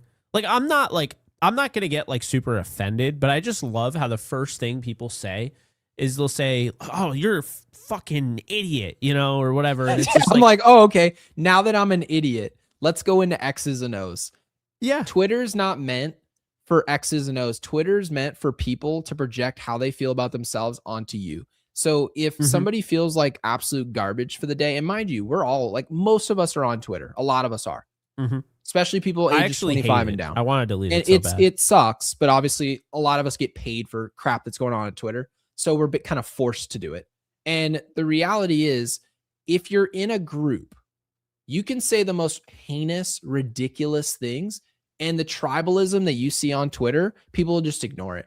But if you're outside of the group, mine and hive mind, you literally can say 10 things correct and you will be ignored each and every day. Wait till you say one bad thing and your ass is being quote tweeted by a bunch of, it's basically 12 people that all handle 4 different accounts. That is Yankees Twitter. And a lot of people ask me, they're like, "Hey man, do you like this guy? Or do you like that guy?" And I'm like, I don't like any of them. I literally, and I've said this many times, and mind you, he's not the most popular person, but I can say it definitively. Keith McPherson, right? I think he does a really good job. Again, not everybody has to agree with me, but here's why I like it. He has the balls to actually make takes that are bad. And guess what? It doesn't affect the bottom line, because the next day he's ready to make his next post and his next thing. He's not just waiting for the popular thing just to give some evergreen take, which is the majority of Yankees Twitter. Just saying what they think the room wants to hear. Guys, Jake is not afraid to say something that the room might not like. You literally said something about Aaron Judge that a lot of people in the room didn't like. But you know what? It's better to get honesty from people in a take that's you don't approve of than them just being like, what is B-Rye? And what does Big Picture Guy? And what does RDFR? What could I say in this clever way where they're going to be like, great take, Gary? That's not content creation. That's just creating stuff that you think other people will like. And it's like, is that really like the art? Podcasts are supposed to be 2 hosts or 1 host or 3 hosts, all taking turns saying what they think and having conversation. And then you choose to agree with it or not. And you don't have to like throw a fit if you don't. You just live the next day and just wait until the next take. But yeah, Guy, we don't care about the trolls on this show. We just want everybody to feel like you can come here and have a conversation. Like, you could tell us, I think Jazz should lead off. That's the problem. Thank you. Jazz should lead off because I think Jazz will rise to the occasion. He's just too lackadaisical in the 5 spot. He's just kind of hiding. There's no real expectation. You want to lead him off. I disagree with that. But if it was in our comment section, I wouldn't be like, look at this idiot. That's Twitter. Get off of it. And you know, none of these people in person would ever do that. Can you imagine, by the way? Oh, you don't think anyone's going to show up at Yankee Stadium the 8th and argue with me about X's and O's on Twitter? You don't imagine those goblins? Yo, you think Trent Grisham sucks in the leadoff role? Yeah, and then I would have his actual batting average when he's leading off and be like, yeah, but his expected or no, they would say, yeah, but that podcast, insert the podcast nobody listens to. And I'd be like, okay, no one listens to them. So like, I don't know why you're citing them as a source. You know what that's like? That's like citing one of those like tabloid articles It's like no one is reading articles anymore, like in like the actual, know what I'm No. talking about, the magazines when you go through the line at I used to love those magazines where they're like, Brad Pitt's got 3 heads. Have you seen that? And he's got tentacle arms. I'm like, what the hell am I doing? By the way, did I tell you? Last thing Tentacle I'll say arms about this, and we'll unloaded. probably wrap the show because it's been a long That time. has to be it, by the way. Tentacles unloaded. I know. It will be. Did I tell you at Yankee Stadium? A lot of our audience probably hasn't heard this story. Maybe they have. I repeat a lot of things. I ran into a Twitter troll at Yankee Stadium. This is before you and I met at Yankee Stadium. Jake. Yes, you told and me I this. went to Yankee Stadium with my wife, and my wife goes, let's get some popcorn. I said, great, let's go. We take off, and my wife says, oh, I got to go to the bathroom. So I was like, cool, I'll be out here. So I'm just waiting there in the popcorn line, and all of a sudden, some like fan came up to me, and fan of the Yankees, and he goes, hey man, are you Gary? I said, yeah, man, what's up? And he says, yeah, I just wanted to come by and say like hello. And I said, yeah, man, like how long you been a Yankees fan? Like all this. I was basically just making small talk, right? Like elevator talk, being nice. And he was being nice. So we're sitting there talking for 5-10 minutes. And all of a sudden the dude goes, yeah, man, didn't think you were going to be nice at all.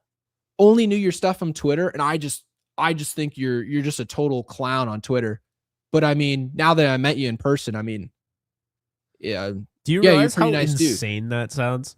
Hey, I looked at your profile picture every time you left a comment on a website, and so I immediately thought you were an asshole. But like now that I've met you in person, like I had an actual human interaction, that's right. People did back in the 70s because they didn't have this type of stuff. Yeah, you used to have to go to people's houses to. I actually think you're pretty cool. It's like, do you realize how insane that is? That is literally, oh my God. You want to know, the story actually gets worse. I went on Twitter. Black Mirror, Gary. That's Black Mirror dystopian bullshit. 3 weeks later, I go back on Twitter. I said something stupid that was like, you know how I do. I take risks on Twitter. It's way more risk in the past than I do now. Now I'm kind of like, screw them. Yeah, I don't bother with that anymore. I don't even bother with it anymore. But I used to just take risk anyways because, like, what the hell with it? The same dude who came up to my face, who said I was a nice guy, was like, yeah, dude's an idiot. Dude, I recognized him. I'm like, oh my God, this is crazy. These literally hung out. Don't even live in reality. I hung out with this guy at one of the Rams tailgates like a while back. And I caught him on like Reddit. Because I was like, who's this guy that keeps ripping me on Reddit, right? And I wasn't on Reddit. I was getting it sent from friends. Like, yo, this guy's really ripping into you. Bro, I bought this guy a beer. We hung out at a Rams game, and he's like, yeah, he's such a clown, and he's a jerk, and he treats you like he's a hot shot. I'm like, bro, I am honestly, if we're cool, like you don't come off as like a weirdo, like we're gonna get along great. I'm easy to get along with. I'm laid back. I know that's a surprise, Gary. I think a lot of people, when they meet me, I mean, I can adapt. Like obviously I can be a yapper, but I have to grow into that. Right. Because over the years I've gotten really mellowed out. And when I say that, people are like, no, there's no way. Because he's like, I watch you yap all the time on, and they're like, there's just no way. I'm like, I swear to God, if you were in my area and I'm walking around like a grocery store, I wouldn't look your way. I'm in my own world. I'm not thinking about anything other than me. So like I'm, reverse. You're the dude with the headphones on and you just walk in and out of a place. Yeah. Like I'm not one of those people. Dude, I will sit there and talk to the cashier. Like some 85-year-old woman. I'll sit there and talk. They'll be like, I gotta be are you a ball player? Did you used to play? I was like, yeah, I used to play. And they're like, oh, cool. How'd you get into it? And I'll literally, my mom's like, let's go. I used to get on my mom's nerves because she'd order food and it would take me 45 minutes to eat my chicken crispers at Chili's. Oh my God. If I'm in the mood, I'll do that. If I'm in the mood, I don't do it all the time. I used to do it all the time, Gary. I used to be literally somebody that would make conversation probably in the most inopportune times. People would be like, I'm all right, I bagged your groceries. You can stop talking to me now. You know what I mean? Like, but I would just be like, oh yeah, But over the course of time, I've just mellowed out. So like I'm not like trying to get into those conversations all the time. And maybe I rubbed somebody the wrong way, but it's just funny because the guy that went and ripped on me on Reddit, I literally bought him a beer. So like, I don't know why. Yeah. So I wanted to know this just to like kind of wrap that up. I need to know this. I was dying to know. Guy brings this up. He says, did you ever send him a message to tell him who you were and met, like for the beer and all that? Like, did he know in hindsight that you bought him the beer and he was like talking all that trash? Like, did he know you knew?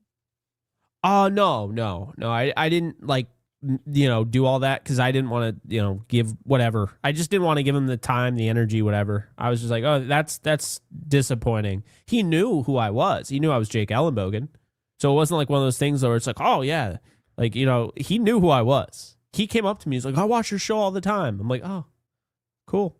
This is why, like, when people say that, a lot of people, like 95, maybe even higher percentage, do watch your show all the time. But there are people that just say that because they're actually uncomfortable meeting you because they know that they like have just dragged you on the internet, or maybe they've left, negative comments. My thing is like, really at the end of the day, you got to focus on yourself and the people that come up to you and want to converse with you. That's when you converse, right? But like, if somebody's going to be an asshole, like I'm a big believer in following the golden rule. Treat others how you want to be treated. I personally don't want to be treated like shit, so I don't go up to people and treat them like shit. I think like it's you go low, I'll go lower. Yeah, I think it's a really common thing, like to feel like, hey, I don't think I want to be treated like shit by somebody, so I'm not going to just go out of my way to treat somebody like shit. But that's the hard part about Twitter. You can be treated like garbage because you have an opinion that someone doesn't agree with, and then now you're forced to be treated like garbage and then not respond. Right? That is the situation that you're in. And by the way, here's my mom really backing my entire story. She says Gary is a nightmare to go out to eat with. He literally sits there and talks. My mom will. Lord, he didn't even go out to eat.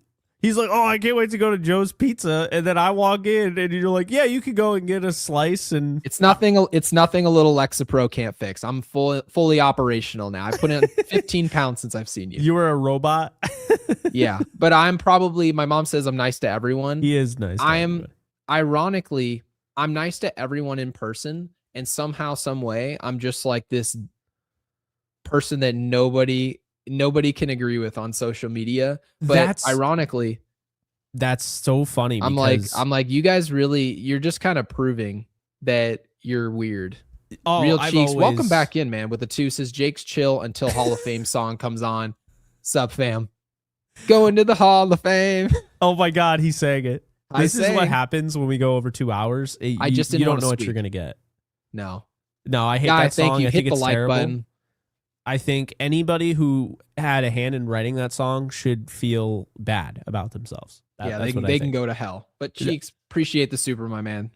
But really appreciate that immediately. Yeah. By the way, guys, we also gave you a little bit longer of a show considering the fact we're anticipating a rain delay. So Jake, what did you say you wanted them to put in the comment section? It was good. Tentacles unloaded. And why tentacles again?